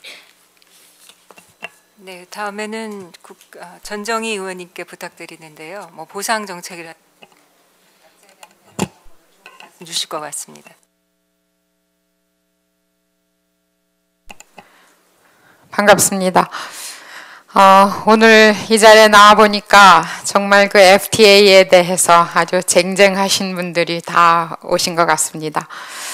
그런데 저는 이 분야에 전혀 전문가가 아니고 통상이 제가 속해 있던 위원회에 이번에 정부 조직이 개편되면서 들어왔습니다. 그래서 제가 지식경제위원회, 지금 이제 산업 통상자원위원회가 됐습니다만 거기 그 소속 상임위원으로 있기 때문에 통상에 관해서 지금 공부를 좀 하고 있는 중입니다. 그리고 오늘도 공부를 좀 하고 배워야 되겠다는 생각으로 나왔습니다. 그동안 지금 뭐 발표자 또는 토론자 굉장히 좋은 말씀 해주셨는데 거기에 몇 가지만 제가 좀 덧붙이기로 하겠습니다.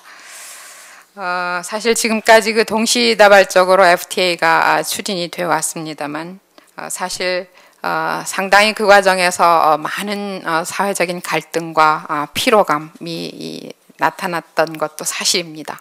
그리고 특히 이제 농산물 분야 그리고 이제 중소기업 분야 아까 근데 우리 그 차관보님께서 굉장히 그걸 가지고 FTA를 조절하기가 어려운 점이 있다 그래서 앞으로 이건 FTA가 체결될 때마다 문제가 되지 않을까. 그래서 정부가 그 당면 과제로 삼아야 될 부분들이 바로 그러한 그 어떤 그 갈등이라든가 또는 반대라든가 이런 걸 어떻게 줄이고 그리고 사회적인 합의와 공론화를 이루어낼 것인가 하는 것이 굉장히 중요한 것 같습니다. 지금 그 최근에 동아시아 지역에 다자 FTA가 지금 전환되는 움직임이 보이고 있는데 특히 이제 그것이 그 미국과 중국 간의 그런 그 FTA 네트워크를 둘러싼 전략적 갈등적인 측면이 있지 않나 그렇게 생각을 합니다. 특히 이제 우리나라 같은 경우는 중국의 대북한 영향력이라는 것을 고려해서 이런 그 정치 외교적 목적도 한중 FTA의 한 축이 되고 있다고 생각을 합니다. 그리고 오늘 발표하신 내용에도 언급이 되어 있습니다만 국제통상 환경이라고 하는 것이 지금 그 양자 간 FTA에서 다자 간 FTA로 그래서 지금까지 많이 나온 것처럼 한중일 FTA 또 RCEP 그리고 TPP 이런 것들이 얘기가 되고 있는데 충분히 이제 공론화 과정을 거쳐서 이루어져야 되리라고 생각을 하고요. 특히 이제 한미 FTA 같은 것은 뭐 여러분들이 다 심장하시는 것처럼 동아시아 무역 네트워크에 우리나라를 통한 어떤 그 미국의 링크 전략이 거기에 있지 않았나. 그리고 반대로 중국은 미국 중심의 TPP에 우리나라를 통한 또 링크 전략을 구사할 수 있다고 생각을 합니다. 그래서 그 정부가 어떻게 생각하고 있는지는 모르지만 이 한중 그리고 한중일 FTA 또 RCEP TPP 이런 것이 상호간에 굉장히 복잡한 양상을 띠고 전개가 될 것이어서 여기에 대한 그 통상뿐만 아니라 외교 전략 대응도 아주 치밀하게 이루어져야 되리라고 생각을 합니다. 정부는 보면은 그 한중 FTA를 먼저 체결을 하고 그 다음에 한중일 FTA 또 RCEP 여기에 적용하고자 하는 그 전략을 세운 것 같은데요. 정부의 바람대로 이 한중 FTA가 나머지 그 조약들보다 먼저 체결될 수 있는가에 대한 논의는 뒤로 미룬다고 하더라도 이 한중 FTA가 국내 농업 분야 아까 그 차관보님 말씀하셨습니다만 국내 농업 분야에 미치는 그 영향력이 그 다른 어떤 FTA보다 크기 때문에 이 부분에 대해서 상당히 다양한 논의 그리고 아주 치밀한 전략을 좀 먼저 세워야 되지 않나 그렇게 생각을 합니다. 그래서 지금까지 그 FTA 뭐 따라잡기 또 FTA 뭐 허무 구축 또는 그 강대국 세력 확장에 대응하는 방식 이런 것이 아니라 정말 한국형의 신 FTA 전략이 좀 필요하지 않나 그런 점에서 이 자리에서 그 제시가 된 FTA 2.0 그 신전략에서 제안된 7개의 FTA 추진 전략에 대해서는 저도 국회에서 적극적으로 활용하도록 해보겠습니다. 지금 그 미국과 EU와 같은 그 거대한 경제권에서 FTA가 발효된 이후에 동시다발적으로 FTA가 이루어지고 있기 때문에 거기서 전략적인 문제가 좀 제기가 되고 있지 않나 그렇게 생각이 됩니다.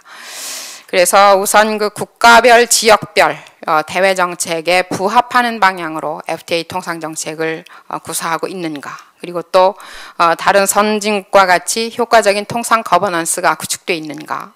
그리고 우리 기업들이 이 FTA를 얼마만큼 그 활용하고 있는가. 그리고 이미 발효된 FTA의 경제적인 효과는 무엇인가에 대한 좀 더 치밀한 검토가 필요하리라고 생각을 합니다. 최근 그 관세청 등의 그 자료를 보면 우리나라 고용의 88%를 중소기업이 담당하고 있는데 이 FTA별로 그 활용률 편차가 대단히 크다고 하는 것입니다. 그래서 그리고 또 이 그 특혜 관세 적용을 받기 위해서 각 나라마다 그 다른 원산지 규정을 그 일일이 맞춰야 하는 데서 오는 그 거래 비용의 증가 이러한 것들을 호소하고 있는 것 같습니다. 특히 이제 아까도 말씀드린 것처럼 또 앞에서 말씀하신 것처럼 사회적인 갈등과 비용이라는 것을 어떻게 낮출 수 있는가 이러한 그 전철을 밟지 않도록 이 국제 외교와 이 동아시아 통상 움직임에 능동적으로 대응할 수 있는 방안이 바로 2.0에 좀 담겨져야 되지 않나 그런 생각이 듭니다. 그래서 제가 짧은 생각입니다만 그 몇 가지 생각하는 걸 좀 말씀을 드리면 새로운 FTA 패러다임이 좀 제시돼야 되겠다 하는 것입니다. 그동안에는 뭐 거대한 소비자의 이익 그리고 국내 그 경제 체제의 효율성 증진을 위해서 말하자면 가진 자 위주의 냉혹한 FTA였다고 한다면 이제는 조금 인간의 얼굴을 한 통상이 필요하지 않은가 하는 것입니다.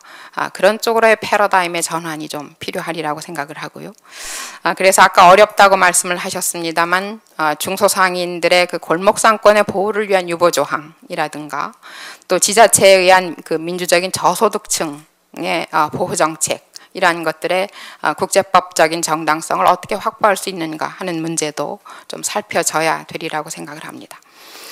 그리고 두 번째는 국가별 지역별 대외 정책에 부합을 하고 또 경제 블록 간의 공통 분모를 어떻게 넓힐 수 있는가에 대해서도 좀 살펴져야 된다고 생각을 하고요. 예를 들어서 한중 FTA 같은 경우에 대중국 외교 정책의 시각에서 바라본 그러한 그 FTA가 있을 수가 있고 또 동아시아 대외 정책의 시각에서 바라본 한중 FTA가 있을 수 있습니다. 그리고 또 한미 동맹의 시각에서 바라본 또 한중 FTA가 있을 수가 있는 것이죠.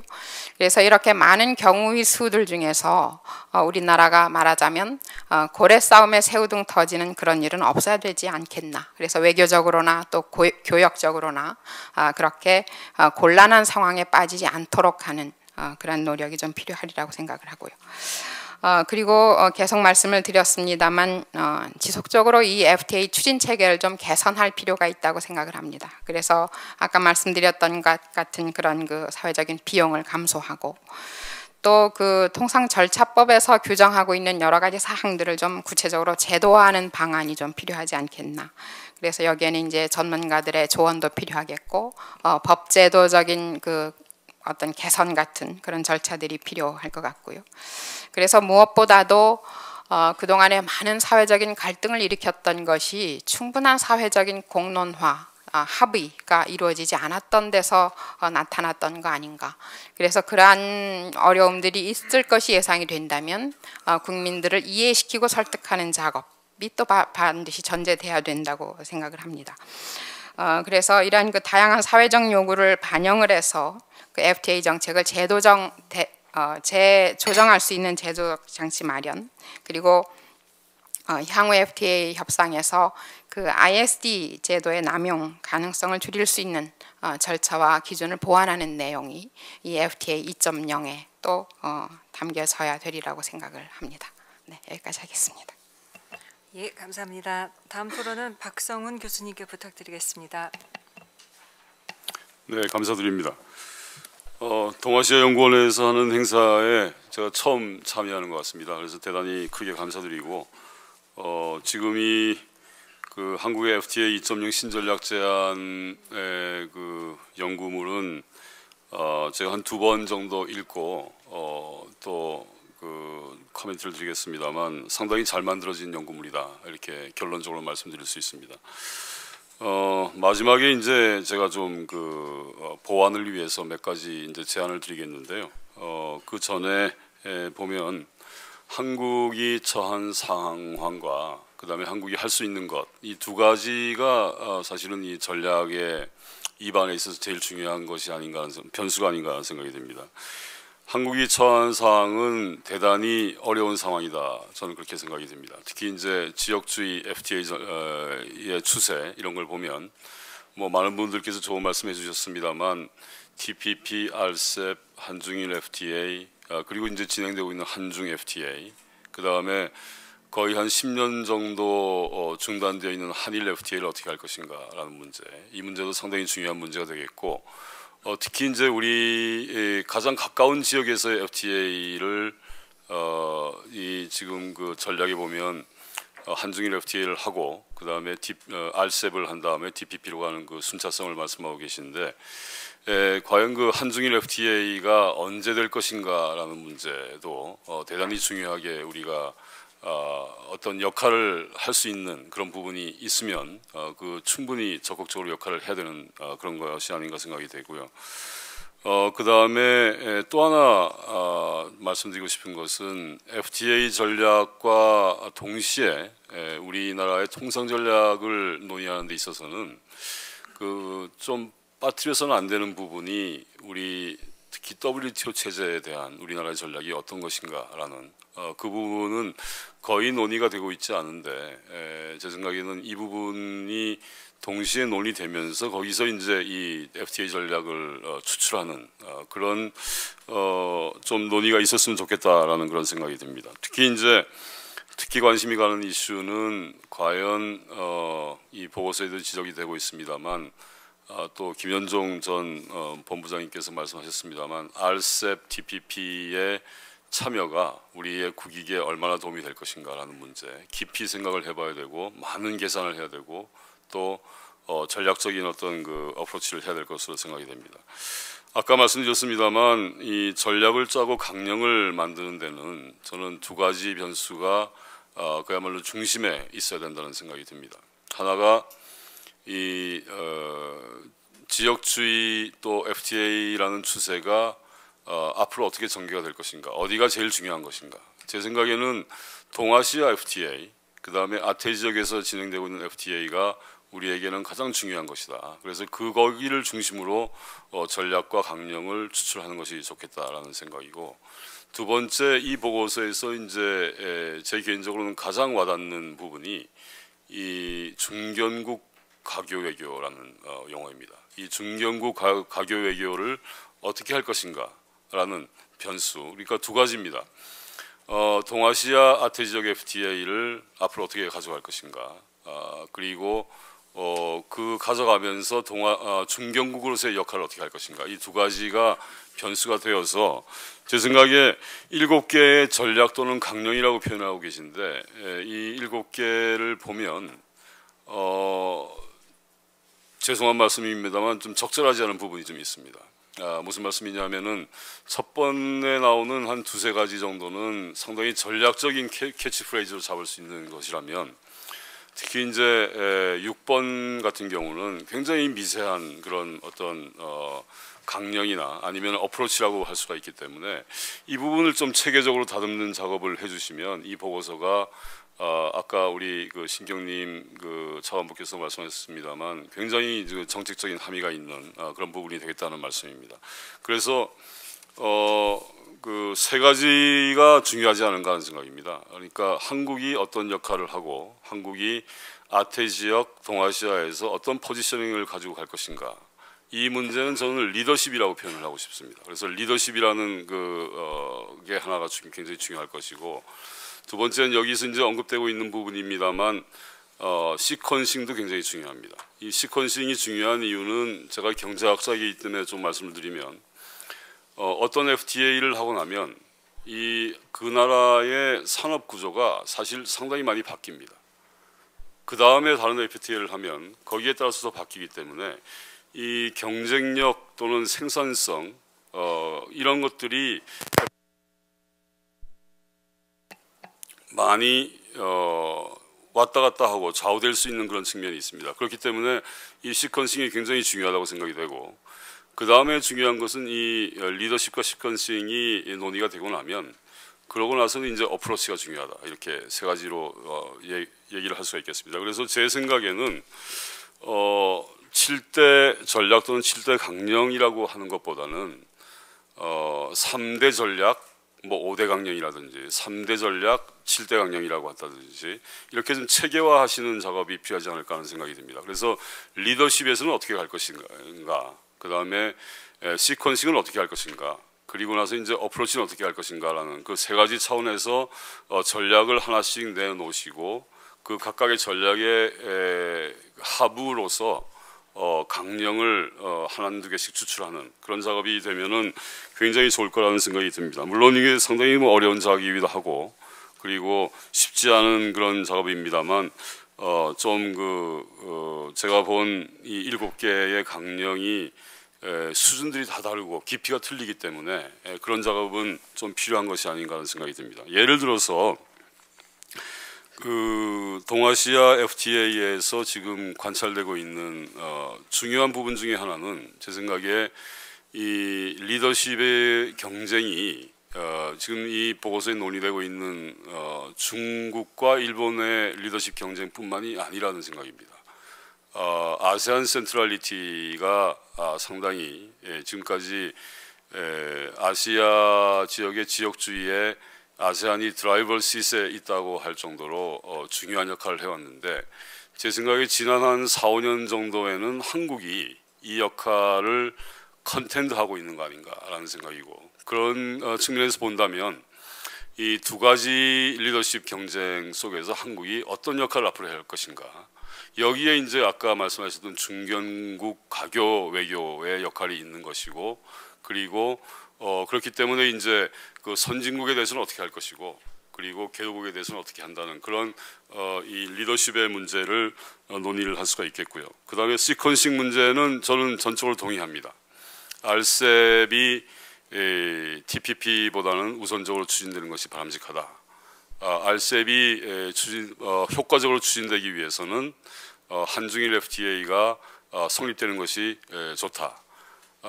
그런데 조금 빠진 미싱 링크는 뭐냐면 지금 진행되고 있는 한중 FTA를 어떻게 한중일 FTA로 가져갈 것인가라는 그 문제인 것 같습니다. 그러니까 일본의 거취를 그야말로 한중일 3국의 협상에 의해서 우리가 한중일 FTA를 성립시킬 것인지 아니면은 한중 FTA를 먼저 함으로써 일본의 참여를 유도해서 적극적으로 끌고 올 것인지 그래서 이제 드팩토 한중일 FTA를 만들어내는 것이 중요한 것인지 여기에 대한 논의는 좀 있는 게 좋지 않을까 하는 그런 생각을 합니다. 그래서 시퀀싱이 그런 측면에서 보면 다소 좀 보완될 필요가 있겠다는 생각이 들고요.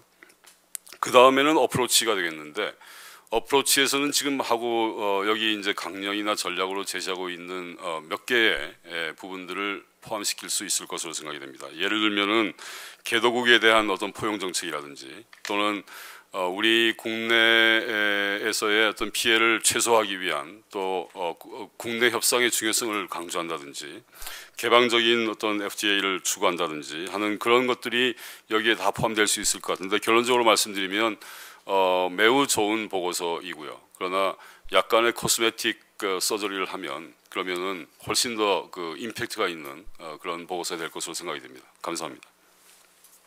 네, 아주 좋은 코멘트 주셔서 나중에 발표자들이 여기에 대해서 조금 답변해 주셨으면 좋겠습니다.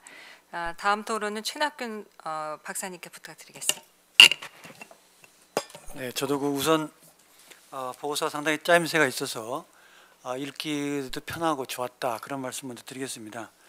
그런데 뭐 덕담만 할 수 없기 때문에 이제 저희 약간 다른 의견도 이제 말씀드리고 싶은데요. 한 서너 가지 점을 말씀드리고 싶습니다.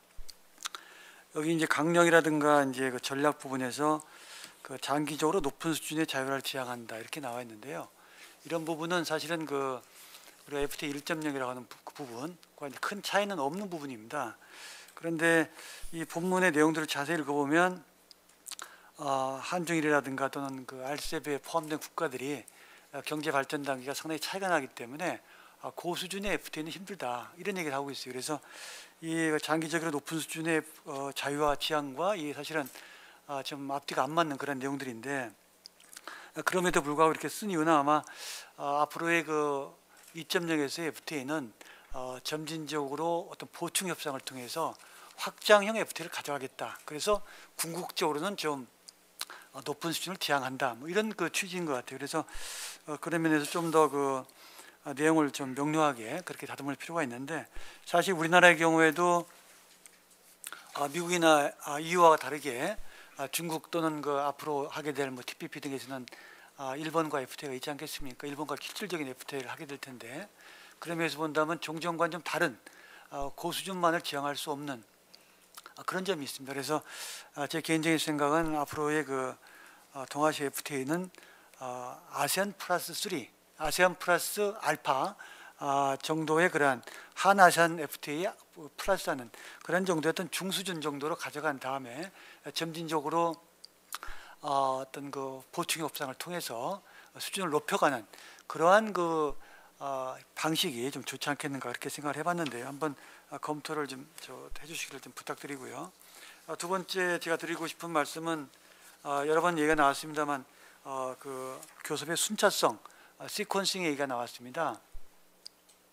한중일 그다음에 RCEP, TPP 순이 유리하다 이렇게 나왔는데 이 그 일견 이제 저도 동의하면서 한편으로 그 드릴 수 있는 말씀은 TPP라는 것이 사실상 그 양자 간의 협상을 통해서 합의를 한 후에 TPP의 가입을 참여를 그 확보하는 그러한 그 순서로 되어 있습니다. 그래서 일본이 사실은 그 작년도부터 TPP 참여 의사를 밝혔지만 금년 7월 달에 가서 아마 협상에 참여하게 될 터인데 그런 걸 본다면 우리가 한미 FTA라든가 기타 TPP 참여 국가들과 FTA를 맺었기 때문에 우리가 원하기만 하면 언제든지 TPP에 참여할 수 있는 것으로 이제 오해될 수도 있지만 실질적으로 TPP 참여하기 위해서는 새롭게 미국과 또 일본과 TPP에 이미 가입되어 있는 나라들과 개별적인 협상을 벌려서 그들의 동의를 받은 후에 TPP 참여가 되는 것이기 때문에 우리가 언제든지 승차할 수 있는 가입비 없이 승차할 수 있는 그런 것은 아니다.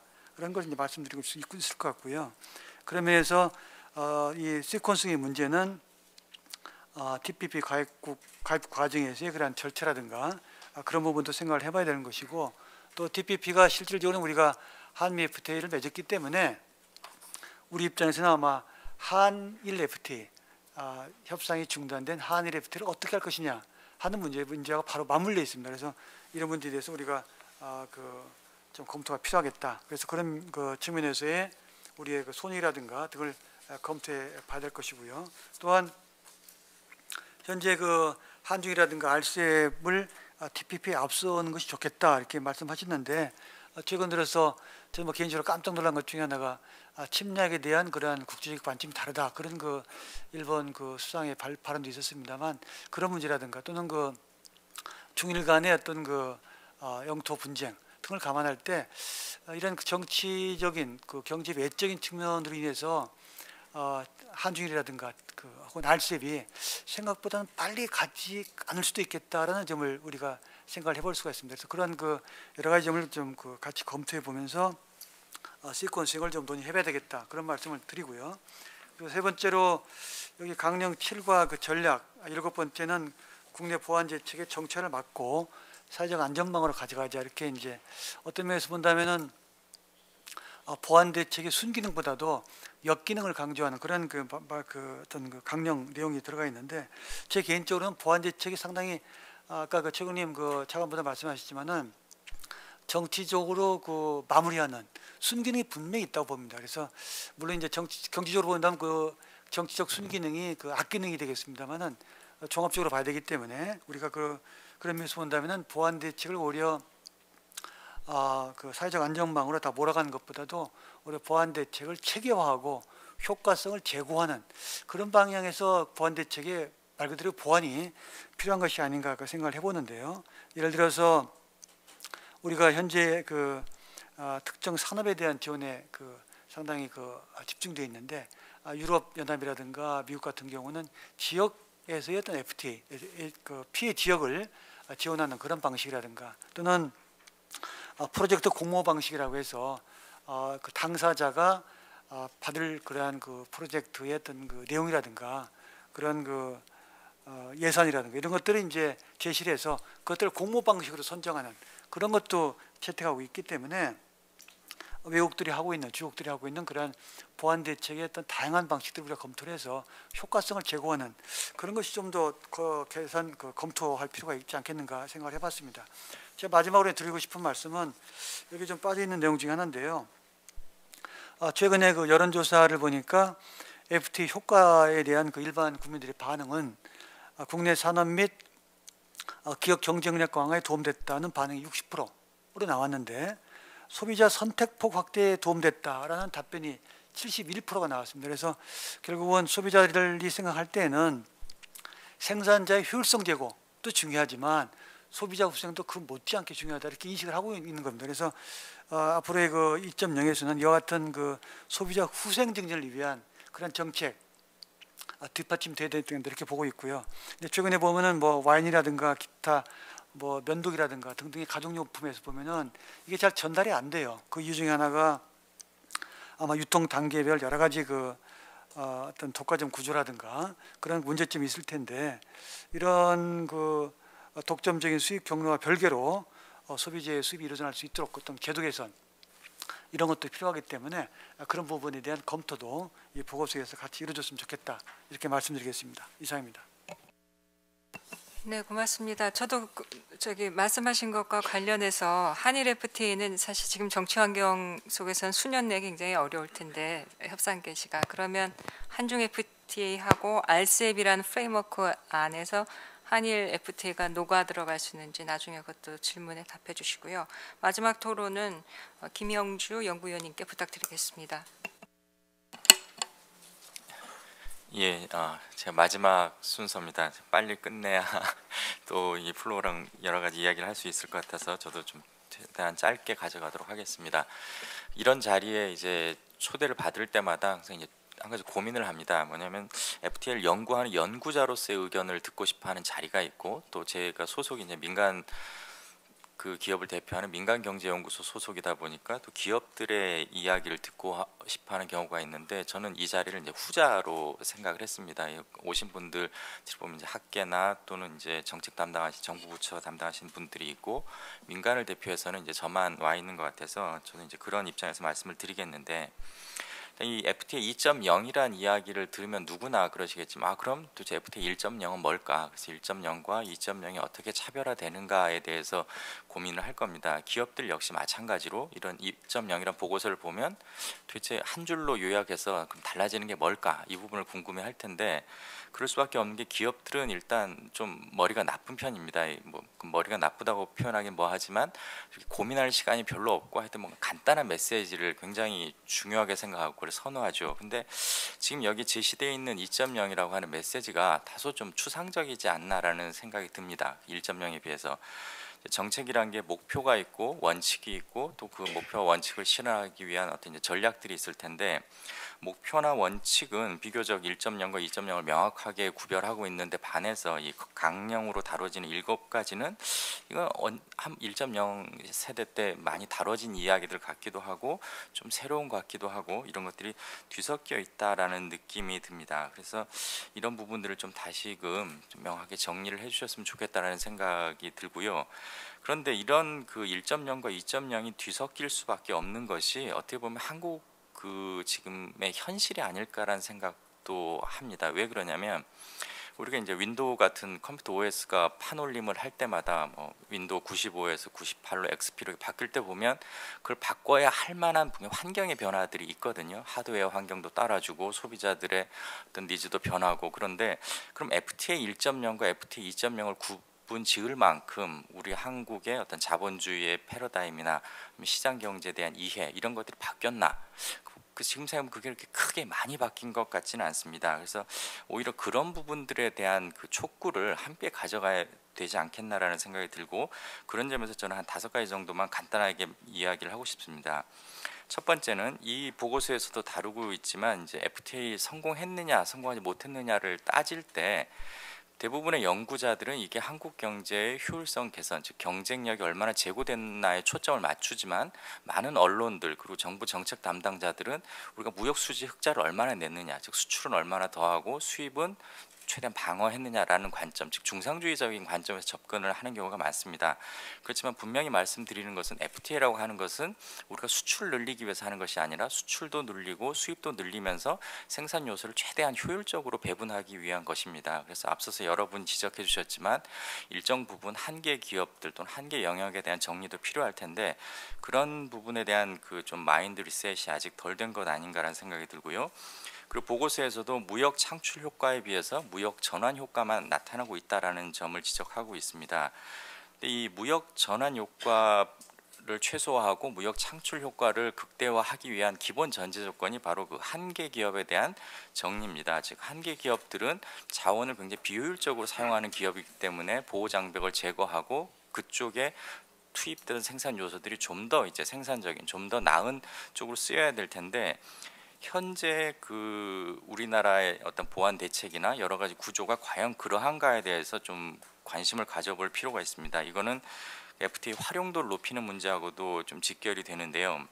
대부분 그 FTA 활용도 얘기를 할 때나 아니면 우리나라의 통상 정책을 얘기할 때 대기업 우대 정책이라는 표현을 많이 씁니다. 하지만 여기 이제 차관부님도 나와 계시지만 그 정책 담당자가 정책을 만들 때 이건 대기업을 이롭게 하자라고 만드는 정책은 하나도 없을 겁니다. 아마 결과적으로 대기업들이 이득을 누리게 될 거고 대부분의 정책들은 대기업 중소기업식으로 구별을 하는 것이 아니라 이 기업이 과연 선도 기업이냐 그리고 굉장히 좀 그 낙수 효과나 그런 다른 산업에 긍정적 영향을 미칠 것이냐 아니냐를 놓고 보게 되는데 결과적으로 지금까지 우리나라 산업 구조에서는 대기업들이 그 역할을 담당했기 때문에 대기업에게 혜택이 많이 돌아갔던 것이죠.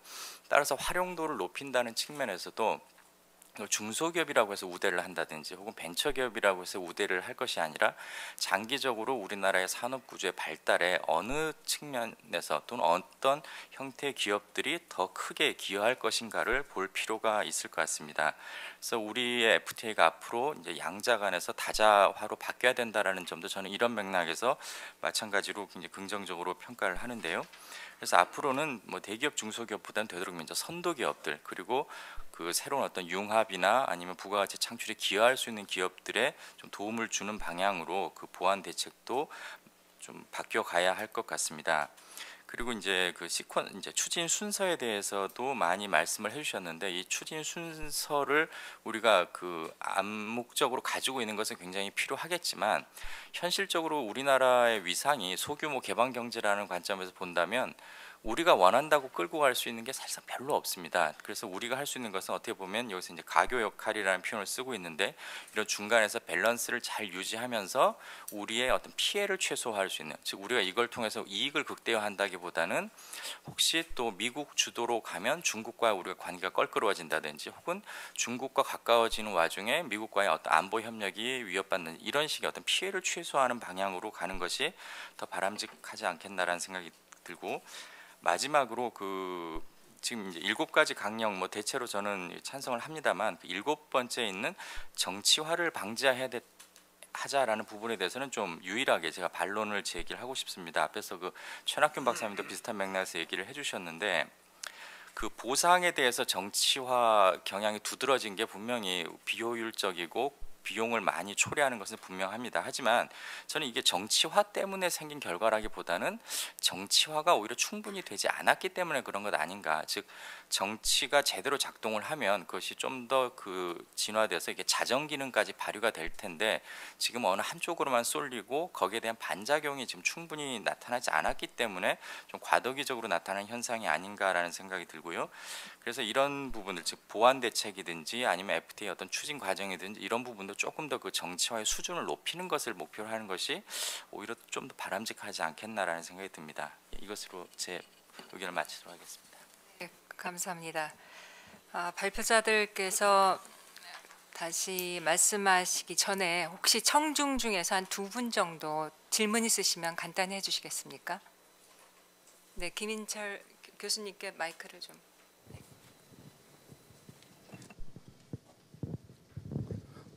네, 감사합니다. 성균관대 경제학 교수입니다. 그 제가 오늘 EAI 여기 이 포럼에 처음 왔습니다. 동아시아 연구원.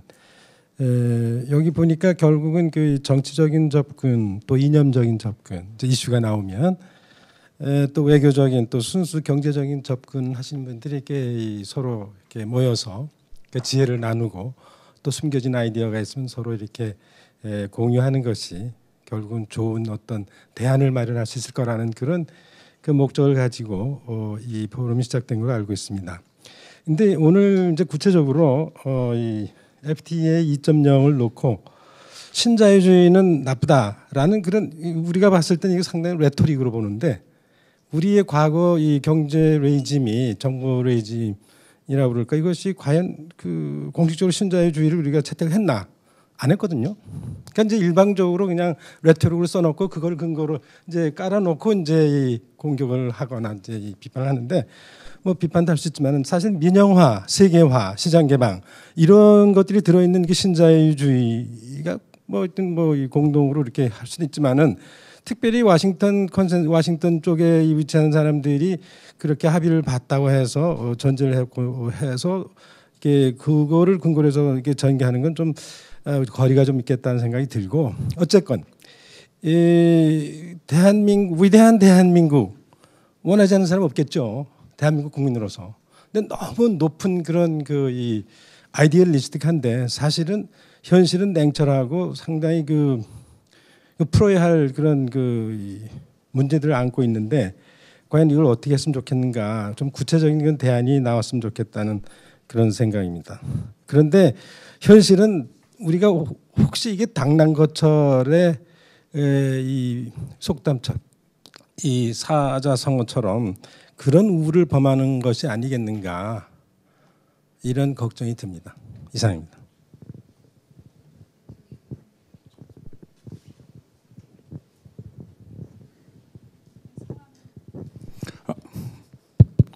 저는 한국대학교에서 온 송춘영이라고 합니다. 저기 제 친구들은 우리 그 이사장님께서 운영하시는 이 연구원에 온 게 오늘 사실 처음입니다. 근데 여러 가지 좋은 말씀 많이 들었고 저는 시간 관계상 그냥 한 가지를 그냥 참 건의드리고 싶습니다. 버락 오바마 정부 때부터 이제 FTA가 다자간 쪽으로 이렇게 가는데 그 흐름에 우리가 중요성을 갖는 건 중요하겠지만 우리나라는 또 우리나라의 특성이 있기 때문에 지금부터 그냥 벼랑간 다자 쪽으로 이렇게 신경 많이 쓰는 것보다도 해놓은 것도 해놓은 것들을 좀 제대로 좀 잘 챙기는 것이 또 중요하지 않을까 그런 생각이 듭니다. 그래서 아세안 같은 것도 좀 더 신경을 써야 되겠고 특별히 한중일이 이것을 세계를 너무 이렇게 고민을 하는 것보다도 우선 한중만 더 신경 쓰는 것이 앞으로 우리나라에도 FTA 정책에서 중요하지 않을까 그런 생각을 한번 해보고 건의를 드립니다. 네, 감사합니다. 네, 감사합니다. 여기 한 번 더.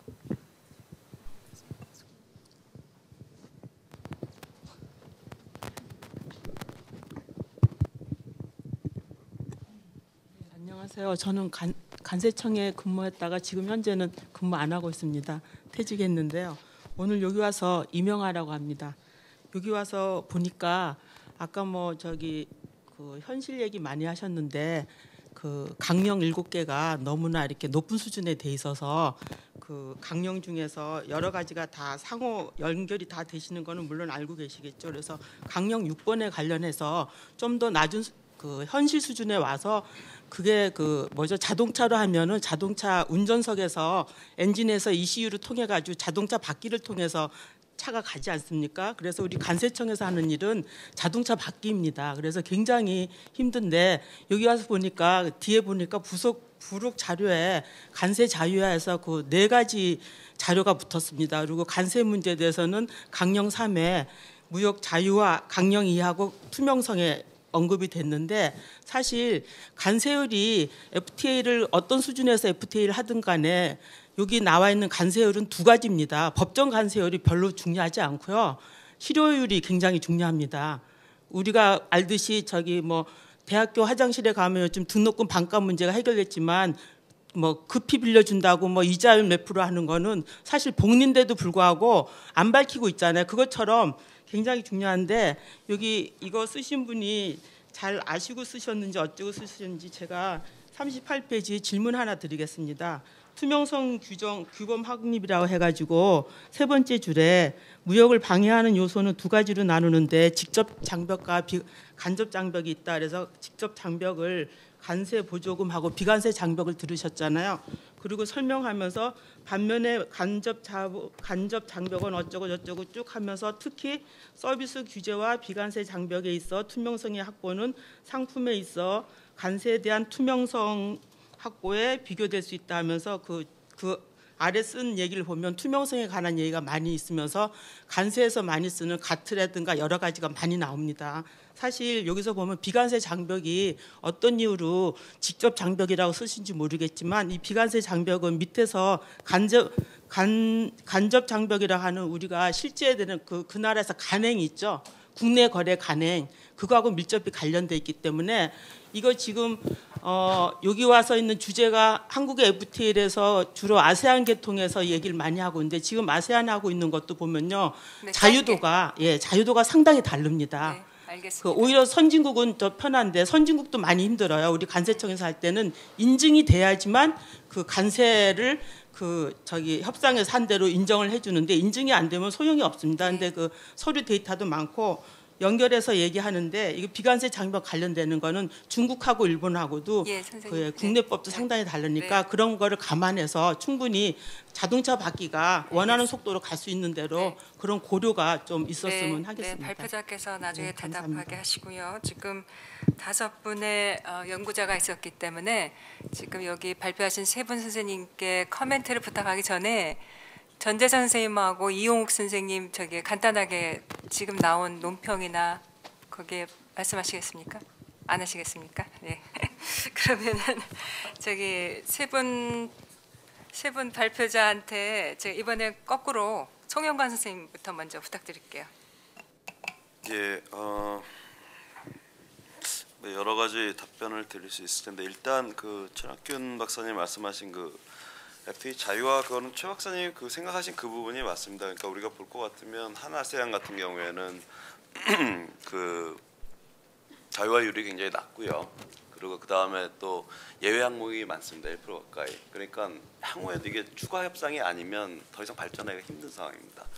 그러니까 이런 틀을 그래서 지금 베트남하고 인도네시아하고 지금 추가 협상이 지금 진행 중이지 않습니까? 그러니까 앞으로 틀은 그러니까 아예 이런 예외도 뭐 이행 기간은 충분히 주되 이런 예외라든가 이런 부분을 없애서 궁극적으로는 완전한 그 자유화가 가능하도록 하는 틀을 만들자는 의미였고요.